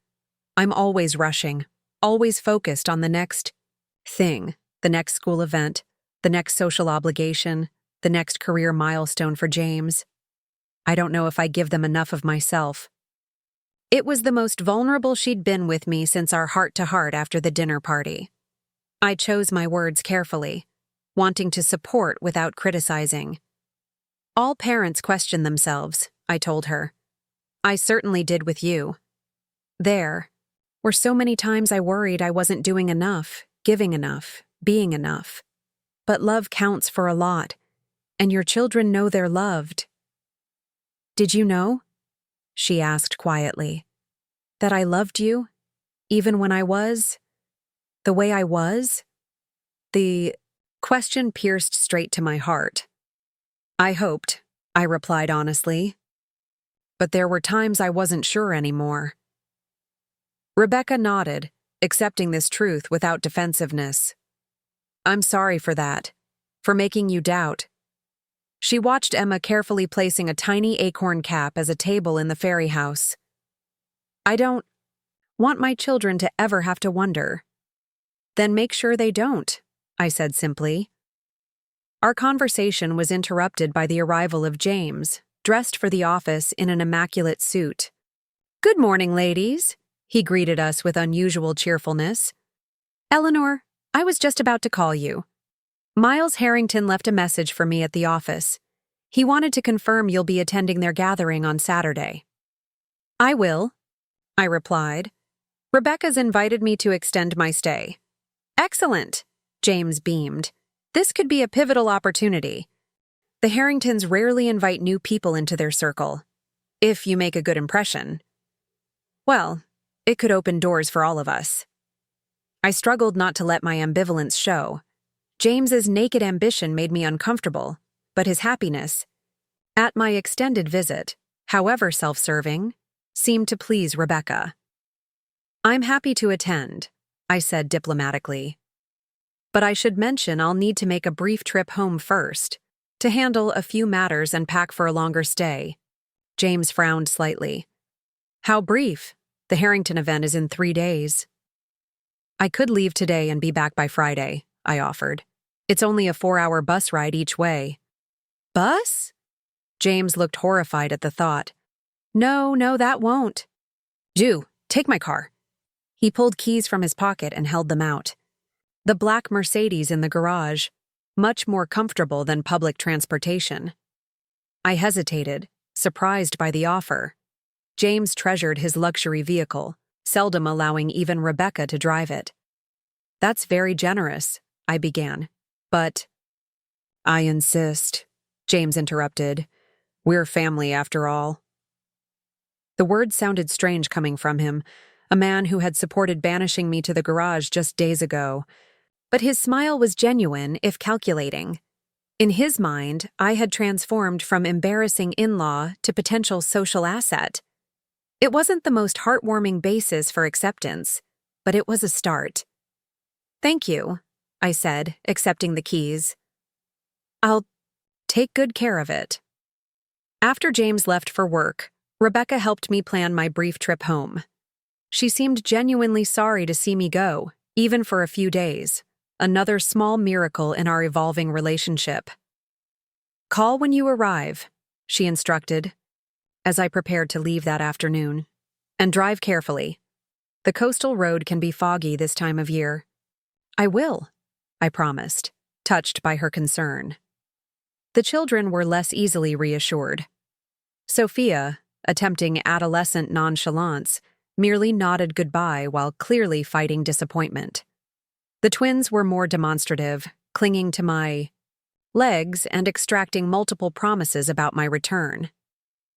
3 sleeps, I told them, bending to hug them close.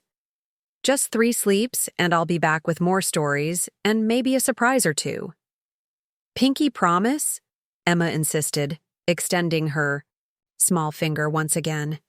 Pinky promise. I linked my finger with hers, then with Oliver's outstretched pinky. I wouldn't miss Uncle Miles's party for anything. He's not really our uncle, Sophia corrected, practical as always. No, but it sounds nicer than Dad's boss who could determine his entire professional future, Rebecca said with a wry smile. Now give Grandma a proper goodbye, Sophia. 3 days will go by quickly. Sophia stepped forward for a quick hug, then surprised me by whispering, "Bring back one of Mom's old notebooks if you find them. The ones with her stories?" "I'll look for them," I whispered back, warmed by this evidence of her interest in connecting with her mother's childhood self. The drive to Millfield was peaceful, giving me time to reflect on the extraordinary changes of the past week. From the indignity of the garage to being loaned James's prized Mercedes, it was a transformation that mirrored my shifting status in their household. Not because of who I was, but because of what I represented: money, social connections, potential advancement. It troubled me, this transactional view of relationships. Yet I couldn't deny that without my lottery win, the garage might have remained my accommodation indefinitely. The money had created an opening, a chance for real healing that might not have come otherwise. It was an uncomfortable truth to acknowledge. My small house in Millfield looked exactly as I'd left it, modest but neat, with cheerful curtains at the windows and potted geraniums on the porch. After the opulence of Rebecca and James's home, its simplicity felt comforting, like a well-worn sweater after days in stiff formal wear. Inside, I was greeted by the familiar scent of lemon polish and the gentle ticking of the grandfather clock that had been my parents'.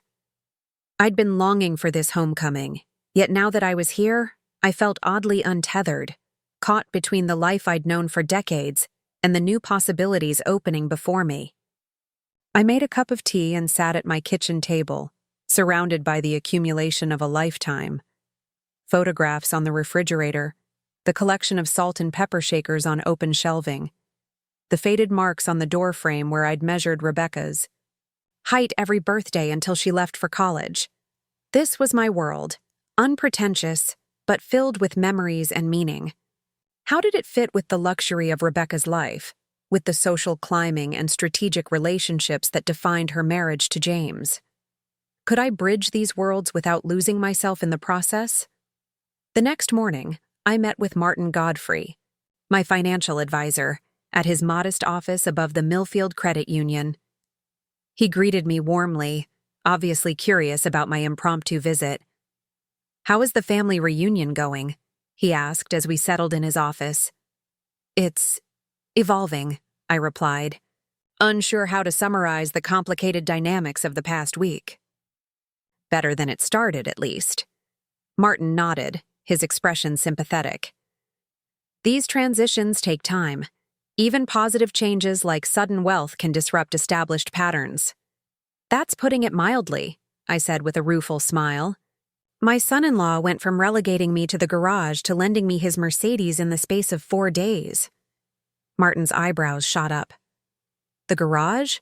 You didn't mention that before." I sighed, filling him in on the details of my initial reception and the subsequent shift after my lottery win became known. "I see," he said when I finished. "And how do you feel about this transformation in their treatment of you?" "Conflicted," I admitted. "I'm glad to have a relationship with my daughter and grandchildren again, but knowing it might never have happened without the money. It's hard to reconcile." "Money changes how people see us," Martin observed, "but it doesn't change who we are. The question is whether this opening, however it came about, can lead to something genuine over time." His words echoed my own thoughts. That's what I'm hoping for. Which brings me to the reason for my visit. I took a deep breath. I want to set up a trust for my daughter and her family. Something substantial but structured. Martin nodded, pulling a legal pad toward him. "What sort of parameters are you considering?" "I want to ensure financial security for my grandchildren through college and beyond, for Rebecca and James. I'm less certain. I don't want to just hand over money that might reinforce the values I find troubling in their lifestyle, but I also don't want to use financial control as emotional leverage." "Understandable," Martin said. "There are several approaches we could take. A generation-skipping trust for the grandchildren is straightforward. For Rebecca and James, perhaps? A phased approach, some immediate benefit with additional distributions based on timeline rather than conditions. That way you're providing support without setting yourself up as judge of their choices. That sounds reasonable, I agreed. I'd also like to donate a portion to the Millfield School District, maybe a scholarship fund and resources for the arts programs that keep getting cut. We spent the next hour outlining a plan that felt balanced, generous to my family while honoring my values and community connections. When we finished, I felt lighter, clearer about my path forward. One more thing, I said as our meeting drew to a close. I'm thinking about moving. Oh? Martin looked surprised. Leaving Millfield after all these years? Not permanently, I clarified. But I'm considering getting a place closer to Rebecca and the grandchildren. Somewhere I could stay for extended periods without imposing on their household. That sounds like a thoughtful compromise, he said. Let me know when you're ready to explore that option. I can put you in touch with a reliable real estate agent in that area. As I left Martin's office, I felt a sense of purpose I hadn't experienced in years. The lottery win had given me financial freedom, but these decisions about how to use it, how to shape it into a force for connection rather than division, those choices would define the next chapter of my life. Back at my house, I spent the afternoon packing for my extended stay and searching the attic for Rebecca's childhood notebooks. I found them in an old cedar chest, 5 spiral-bound books filled with the adventures of Meredith Monroe, Kid Detective, complete with Rebecca's carefully drawn illustrations. Holding these tangible pieces of my daughter's childhood, before ambition and social climbing had reshaped her priorities, brought tears to my eyes. The girl who had created these stories had been curious, creative, full of wonder. Somewhere, inside the polished, status-conscious woman she'd become, that girl still existed. These notebooks were a bridge to her, one I hoped Sophia might cross. The next morning, as I prepared to leave for the return journey to Rebecca's, my doorbell rang. I opened it to find Teresa Gonzalez, my next-door neighbor for the past 15 years, standing on the porch with a foil-covered dish. Chicken enchiladas, she announced without preamble. My grandmother's recipe. For your journey. I smiled, touched by her thoughtfulness. Thank you, Teresa. Come in for a minute. She followed me into the kitchen, glancing around with the comfortable familiarity of a longtime friend. So it's true, then? You're going back to that daughter of yours after all these years? News traveled fast in Millfield, especially when it involved prodigal children and unexpected reconciliations. For a visit, I confirmed. A longer one than planned, but still just a visit. Teresa nodded, settling into a kitchen chair as I poured us both coffee. And how did she receive you? With open arms after all this time? I hesitated, unwilling to share the full humiliation of the garage episode even with a trusted friend. It was awkward at first, I admitted, but we're finding our way back to each other. Teresa's skepticism was evident in that single syllable. And does this sudden reconciliation have anything to do with the rumor that you've come into some money? I nearly choked on my coffee. Where did you hear that? Teresa waved a dismissive hand. Small towns, big ears, Mary at the credit union. Mentioned you'd been meeting with Martin Godfrey and he only handles significant accounts. Plus, you're driving a Mercedes that costs more than most houses in Millfield. I can add 2 and 2, Ellie. I sighed, acknowledging the futility of secrets in a town where everyone knew everyone else's business. Yes, I won the lottery, but that's not why I'm reconnecting with Rebecca. At least not entirely. Teresa studied me over the rim of her coffee cup. Just be careful, mi amiga. Money changes how people see us, not always for the better. It was nearly the same observation Martin had made, a truth so fundamental it transcended professional financial advice to become kitchen table wisdom. I know, I said, but it's also created an opening that might not have come otherwise. I have 3 grandchildren, Teresa. I've missed so much of their lives already. Her expression softened. Ah, nietos. They change everything, don't they? She reached across the table to squeeze my hand. Just remember who you are, Ellie. All that money, it isn't you. The woman who brought soup when I had pneumonia, who watched my cats when I visited my sister in Arizona, who helped my Eduardo with his college applications. That's who you are. Don't let anyone make you forget it. Her words stayed with me as I drove back to Rebecca's that afternoon, the Mercedes purring along the coastal highway. Who was I, really?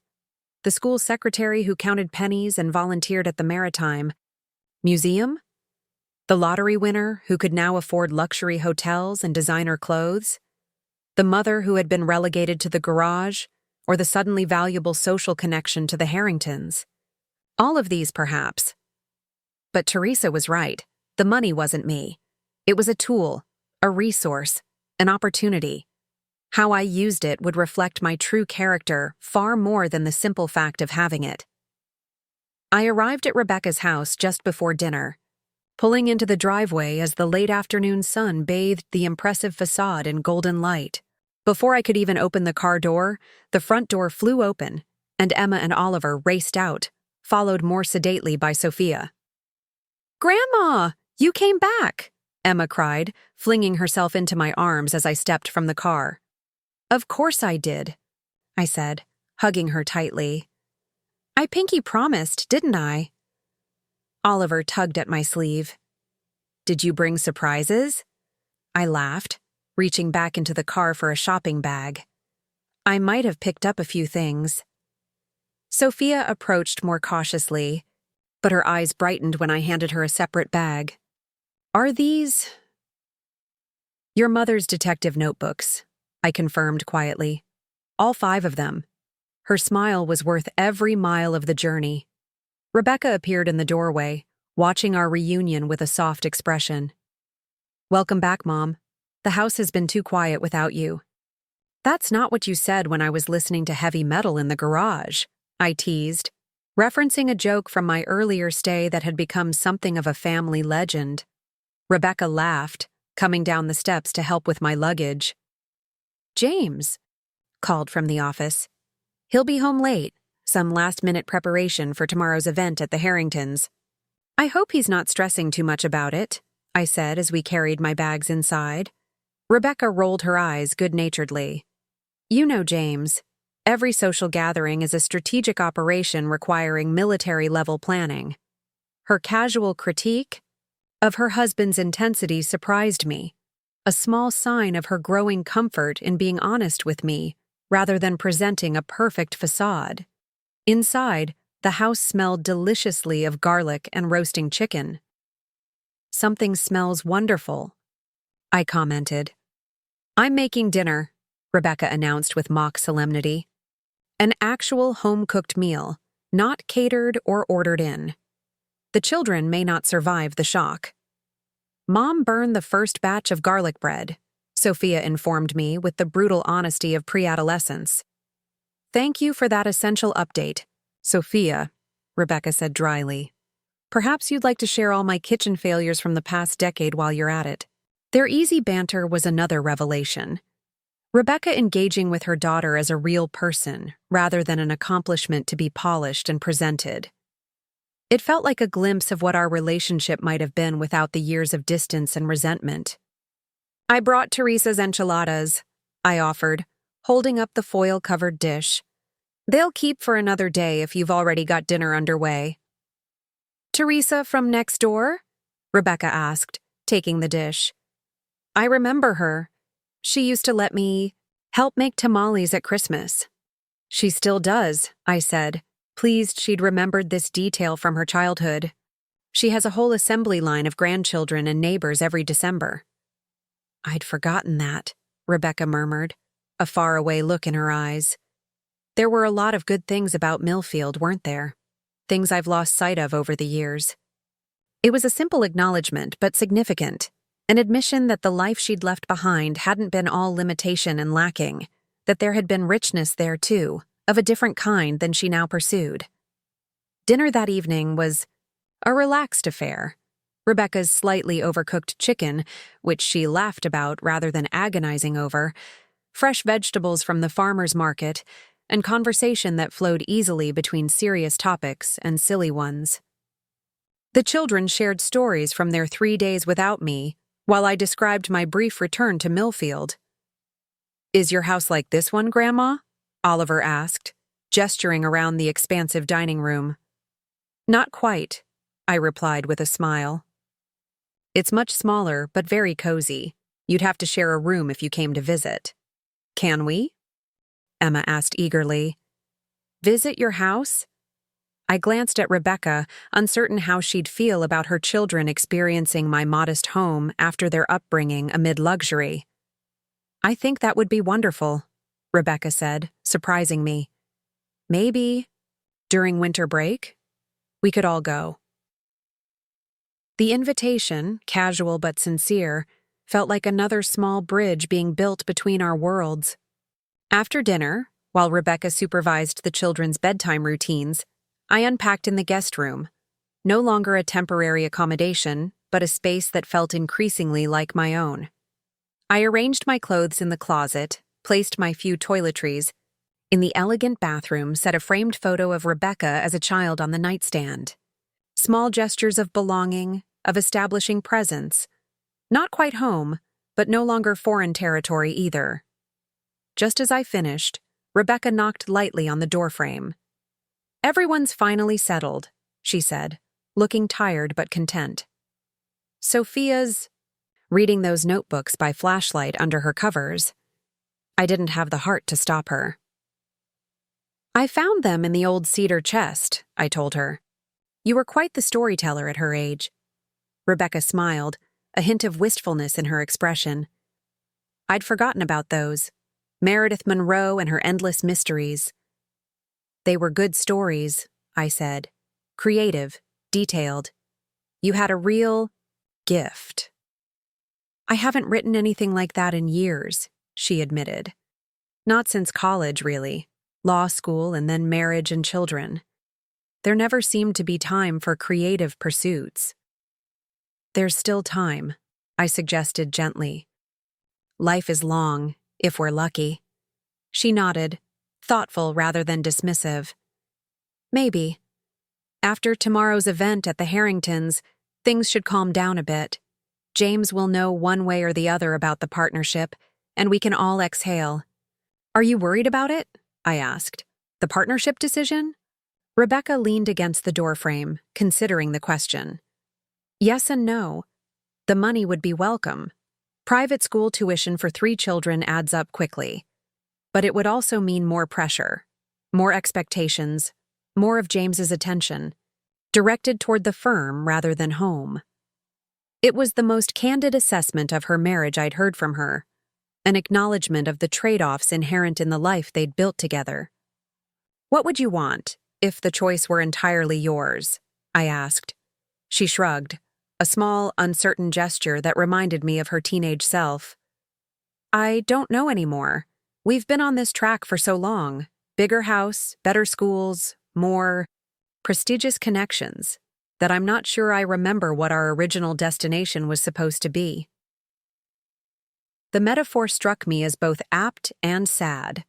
A journey continued out of momentum rather than conviction. "Maybe this is a good time to revisit that question," I suggested. "With your financial future more secure, you have options you didn't have before." Rebecca looked at me sharply. "What do you mean, more secure?" I realized I'd inadvertently revealed more than I'd intended about my financial plans. "Just that. With my lottery win, I'll be able to help with the grandchildren's education and other needs. That takes some pressure off, doesn't it?" She studied me for a long moment. "You're planning something, some kind of trust or financial arrangement." It wasn't a question, and I didn't try to deny it. "Yes, nothing complicated. Just making sure those I love are taken care of." "You don't have to do that, Mom," she said softly. "After how we treated you, we don't deserve—" "It's not about deserving," I interrupted gently. "It's about loving. That's what family does. We take care of each other. Sometimes imperfectly, sometimes with missteps, but we keep trying. Rebecca's eyes filled with tears. She stepped forward and embraced me. Not the cautious hug of our initial reconciliation, but a full, wholehearted embrace between mother and daughter. "I'm so sorry for everything," she whispered against my shoulder. "For the garage, for the years of distance, for making you feel less than treasured."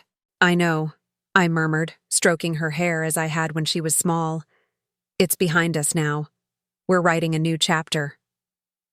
When she finally stepped back, wiping her eyes, she looked lighter somehow, as if a burden she'd carried for years had finally been set down. "Get some rest," I told her. "Tomorrow's a big day." "For James, maybe," she said with a small smile.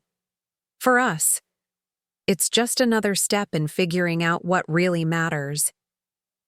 As she turned to go, I was struck by the truth of her words. The Harrington event, so central to James's ambitions, was indeed just one more day in our unfolding reconciliation, important but not defining. The real work was happening in quiet conversations, in small gestures of trust, in the gradual dismantling of walls built over decades of misunderstanding and hurt. That night, I dreamed of fairy houses and detective stories, of Teresa's enchiladas and maritime museums, the humble treasures of my life intertwined with the newfound blessings of reconnection. In the dream, Rebecca and the children visited my Millfield home, filling its modest rooms with laughter and belonging. It was just a dream, but it felt like a glimpse of possibility, a future where our different worlds could coexist without one diminishing the other. A hope worth holding on to as we navigated the complexities of wealth and family, reconciliation, and renewal. The morning of the Harrington gathering dawned bright and clear. I woke early, still adjusting to the luxury of the guest room after my brief return to Millfield. Through the window, I could see dew glistening on the perfectly manicured lawn, catching the first rays of sunlight like scattered diamonds. Downstairs, I found James already dressed in a crisp suit, pacing the kitchen with a coffee mug clutched in his hand. His expression was tense, his movements sharp with nervous energy. "Eleanor," he greeted me, glancing at his watch. "You're up early." "Old habits," I replied, moving to pour myself coffee from the elaborate machine that had taken me 3 days to learn to operate. "Are you all right, James? You seem anxious." He ran a hand through his carefully styled hair. "Today could change everything."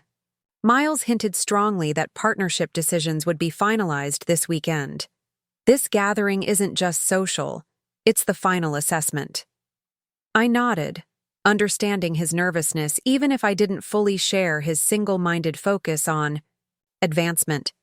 "You've worked hard for this opportunity. Try to enjoy the day as well." James gave a tight smile that didn't reach his eyes. "Enjoy? Right." He checked his watch again. "I need to review some figures before we leave. The Andersons will be there, major potential clients. If I can secure their business while impressing Miles." He hurried off, leaving his coffee, half finished, on the counter. I shook my head slightly, wondering again at the relentless pressure of the life he and Rebecca had chosen. Every interaction calculated, every relationship evaluated for its potential advantage. Rebecca joined me. A few minutes later, still in her robe, her hair tousled from sleep. Without makeup or her usual polished appearance, she looked younger, more like the daughter I remembered. "Morning," she yawned, reaching for the coffee. "James already in full strategic mode?" "Complete with battle plans and contingency strategies," I confirmed with a smile. She sighed, leaning against the counter. "He was up half the night rehearsing conversation topics. Sometimes I wonder if he remembers how to just talk to people without an agenda." The candid observation surprised me, another small sign of Rebecca's willingness to share her true thoughts rather than presenting a perfect facade. "Are you looking forward to the gathering?" I asked. She shrugged, a gesture both casual and revealing. "Honestly, not particularly. These events are exhausting. All that careful conversation, the constant awareness of social hierarchies, the unspoken competitions. She took a sip of coffee. But it means a lot to James, and it might be interesting to see you charm Miles. Harrington again. I didn't charm him, I protested. We just had a conversation about something we both enjoy. Exactly, Rebecca said, with a knowing smile. Authentic interest and conversation rather than calculated networking. It's refreshing. To them, people like the Harringtons who are constantly surrounded by climbers and sycophants. Her insight caught me off guard. You sound like you understand their world very well. I've been studying it for years, she replied, like an anthropologist observing a foreign culture, learning the customs, the taboos, the rituals. She gave a small, self-deprecating laugh. I've become quite fluent in their language, even if I sometimes feel like I'm playing a part rather than being myself. The admission, so honest, so vulnerable, created a moment of true connection between us. For perhaps the first time, Rebecca was allowing me to see behind the carefully constructed persona she'd maintained for so long. And who is yourself? I asked gently. The real Rebecca beneath the performance? She gazed into her coffee cup, as if the answer might be found in its depths. I'm not entirely sure anymore, she admitted. Sometimes I catch glimpses when I'm reading with the children, or early mornings in the garden before everyone wakes up. Those quiet moments when I'm not trying to be anything for anyone. She looked up at me. I think that's why these past few days with you have been so disorienting. You keep seeing past the performance to the person underneath. The person I've almost forgotten how to be. My throat tightened with emotion. That person is still there, Rebecca. She always has been. Maybe, she agreed softly. I'm starting to believe that might be true. Our conversation was interrupted by the arrival of the children, pajama-clad and sleep-rumpled, clamoring for breakfast and attention. The moment of quiet intimacy passed, but something had shifted between us, another small step toward genuine reconnection. The day unfolded in a flurry of preparation for the evening's event. James disappeared into his home office, emerging only for brief strategy sessions with Rebecca about which guests to prioritize, which topics to emphasize or avoid. The children were kept occupied with a movie marathon supervised by their regular babysitter, while Rebecca and I readied ourselves with less intensity, but equal care. I chose my outfit thoughtfully, an elegant pantsuit in deep burgundy that Martin's wife had helped me select during my brief return to Millfield. Not trying to compete with the designer labels that would fill the Harringtons' home, but dignified and appropriate. Rebecca, stunning in a midnight blue cocktail dress, approved with a genuine smile. You look beautiful, Mom, she said as we waited in the foyer for James to join us. That color is perfect on you. Thank you, I replied, touched by the compliment. You look lovely too. James appeared, adjusting his tie with precise movements. His expression was focused, almost stern, as he gave us both an appraising look. Ready? He asked, his tone making it clear this was more mission than social occasion. The drive to the Harringtons' estate was tense with James's nervous energy. He reviewed key talking points like a student before an exam, while Rebecca nodded, in the passenger seat, occasionally glancing back at me with a small, conspiratorial smile that seemed to say, "See what I mean?"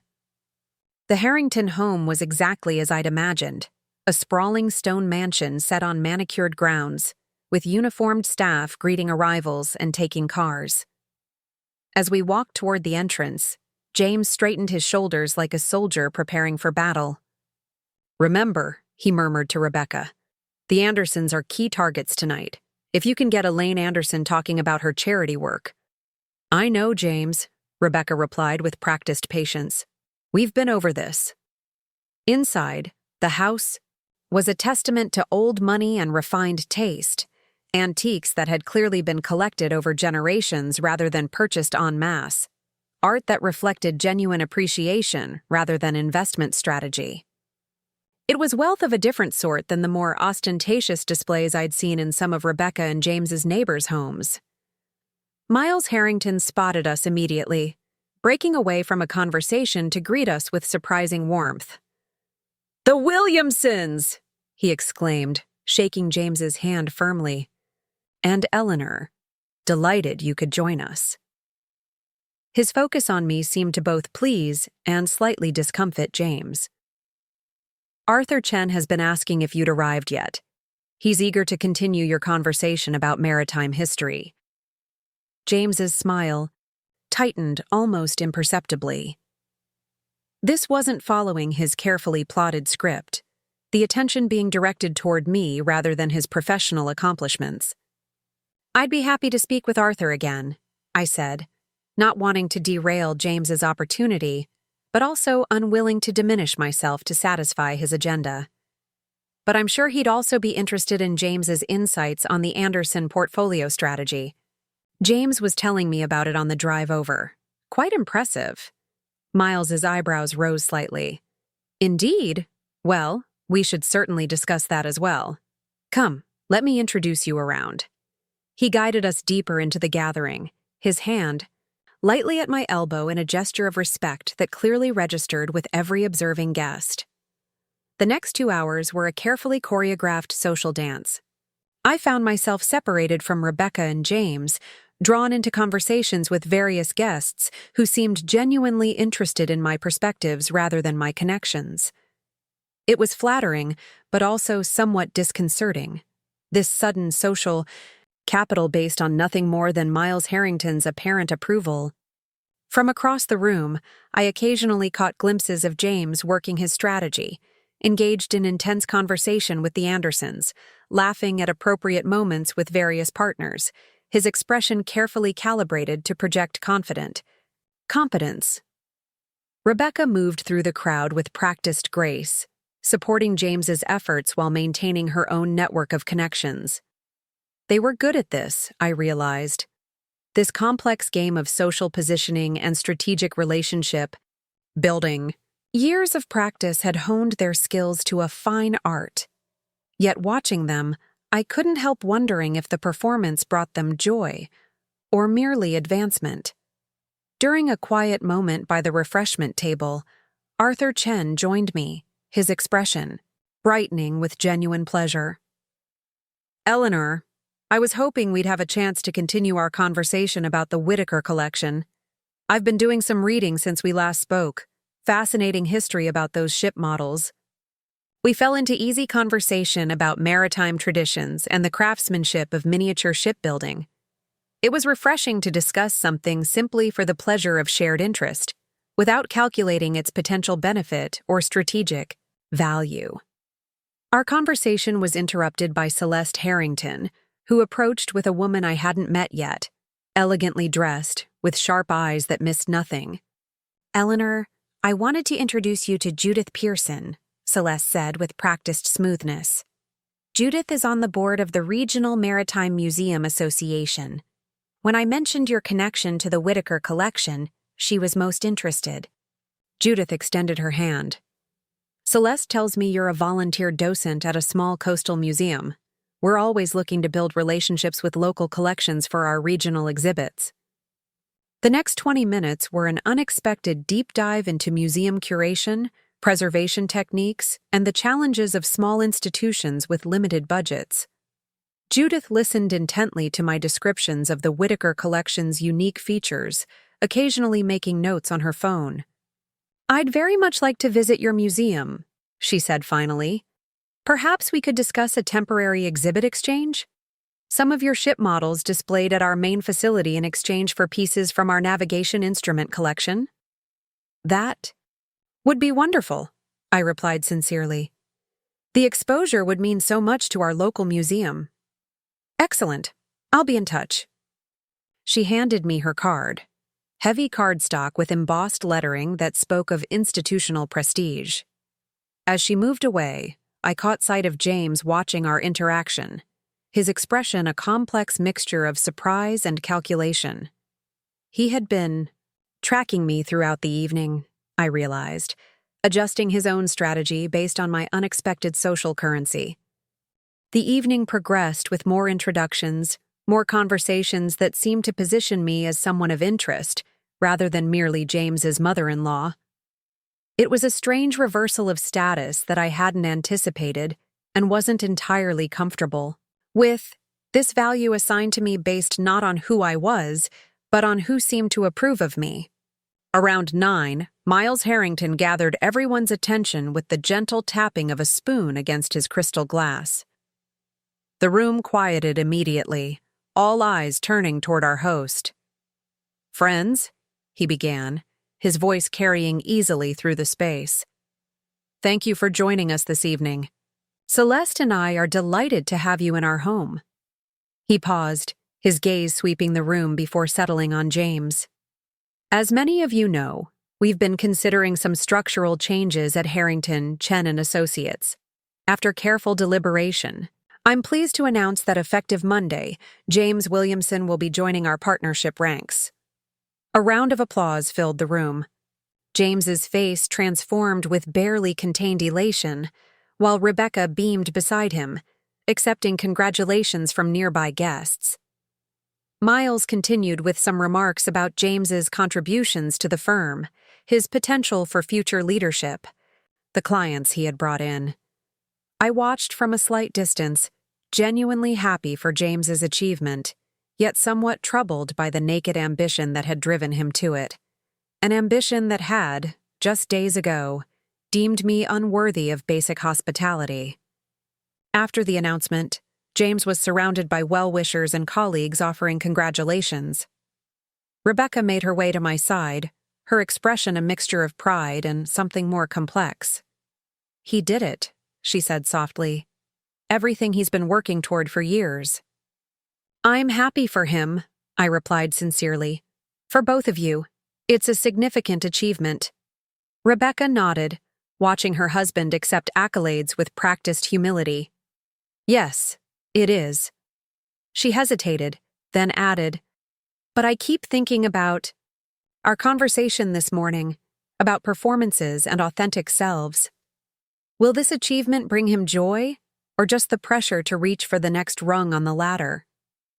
It was a profound question, one that revealed Rebecca's growing willingness to examine the values that had shaped their lives together. "Only he can answer that," I said gently. "But it's a question worth asking, of ourselves as much as of others." She nodded thoughtfully, then was pulled away by another guest offering congratulations. I found myself alone for a moment, observing the social dynamics around me with the clarity of someone not fully invested in their outcomes. James had achieved his goal. My presence at this gathering had perhaps contributed in some small way to his success, though his own merits had clearly been the deciding factor. My unexpected social capital with the Harringtons had served its purpose in his carefully plotted advancement.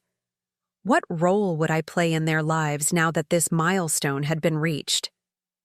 As the evening drew to a close, guests began to depart, with final congratulations and promises of future engagements. Miles Harrington sought me out as we prepared to leave. "Eleanor, it's been a pleasure having you join us," he said with apparent sincerity. "Judith Pearson was quite impressed with your knowledge of maritime collections. I believe she's serious about that exhibit exchange she mentioned." "It would be wonderful for our little museum," I replied. "Thank you for the introduction." Miles nodded, then added with a slight lowering of his voice, "James is a talented attorney with a bright future at the firm. Rebecca has always been an asset to his career advancement." He paused, his gaze direct. "But I suspect there's more depth to your family than the polished surface they present to the world. It's refreshing to encounter that authenticity in our circles."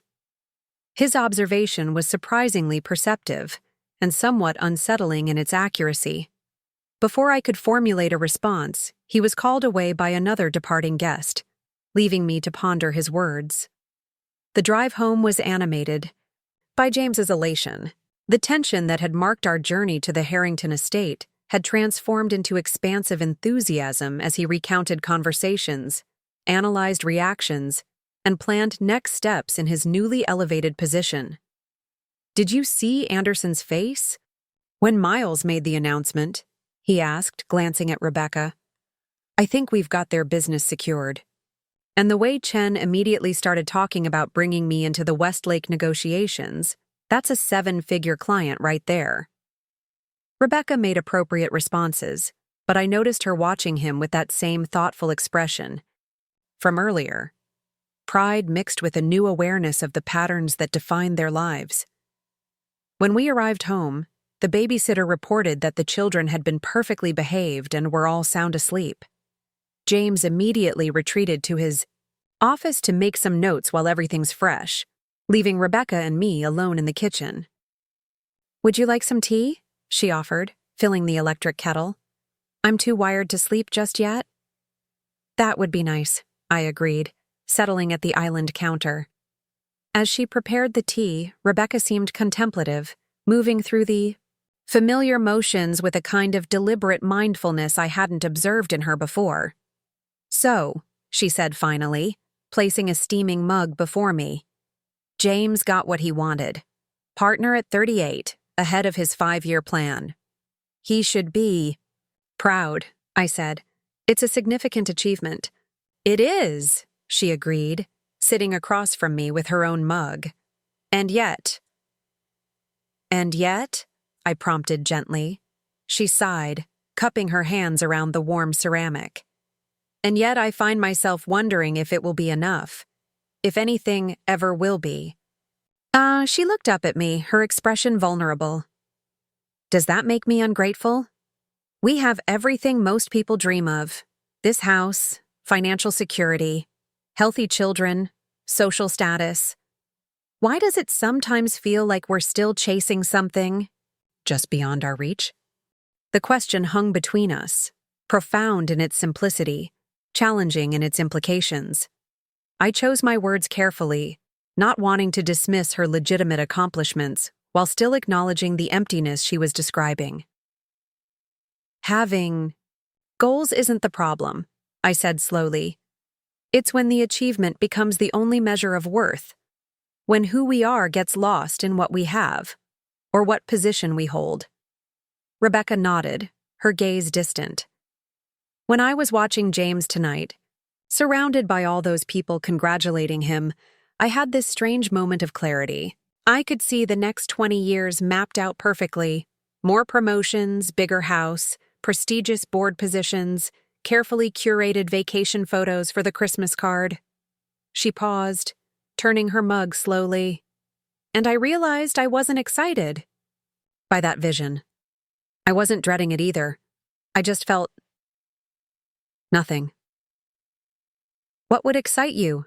I asked. "If you could design your life around joy rather than achievement, what would that look like?" She seemed startled by the question, as if no one had ever asked her to consider her desires separate from the established trajectory of her life. "I don't know," she admitted. "That's the sad part. I've been so focused on fitting into this world, on helping James advance, on raising the children according to certain expectations, I've lost track of what I actually want." "Perhaps that's the next journey then," I suggested. "Not climbing another rung on the ladder, but discovering what would bring genuine fulfillment." Rebecca smiled faintly. "That sounds both terrifying and liberating. The most important journeys often are." We sat in comfortable silence for a few minutes, sipping our tea. Outside, the quiet of the affluent neighborhood was broken only by the distant sound of sprinklers activating on carefully timed schedules. "Mom," Rebecca said finally, "thank you for coming back into our lives. Not just because of the lottery win or the Harrington connection, but because I think I needed you. To remember who I was before all this. To see possibilities beyond the path we've been on." Her words touched something deep within me, a maternal longing to guide, to support, to help my child find her way through confusion toward clarity. "I'll always be here for you," I promised, whatever path you choose. In that quiet kitchen, with James celebrating his achievement in his office and the children dreaming upstairs, something shifted between us. A final falling away of the walls that had separated us for so long. Not because of money or social connections, but because of honesty, vulnerability, and the courage to question the values that had driven us apart. I didn't know what the coming weeks would bring, how James would adjust to his new position, how Rebecca might begin to rediscover her authentic desires, how my own life would evolve with these renewed connections. But I knew we were finally seeing each other clearly, with all our flaws and fears and hopes laid bare. From a garage cot to heart-to-heart conversations over tea, it had been an extraordinary journey of reconnection. Not the fairy tale reunion I might have imagined when I first learned of my lottery win, but something more complex and ultimately more valuable. A second chance at genuine relationship, built on truth rather than performance, on love rather than advantage. As I headed upstairs to the guest room that now felt like a belonging place, I thought about the certified check that had started this journey, the millions that had opened a door but hadn't created the healing that was now unfolding organically between us. The money had provided an opportunity, but the real treasure was what we were building in its wake: understanding, forgiveness, and the promise of a future together as a family rediscovered. Up next, you've got 2 more standout stories right on your screen. If this one hit the mark, you won't want to pass these up. Just click and check them out.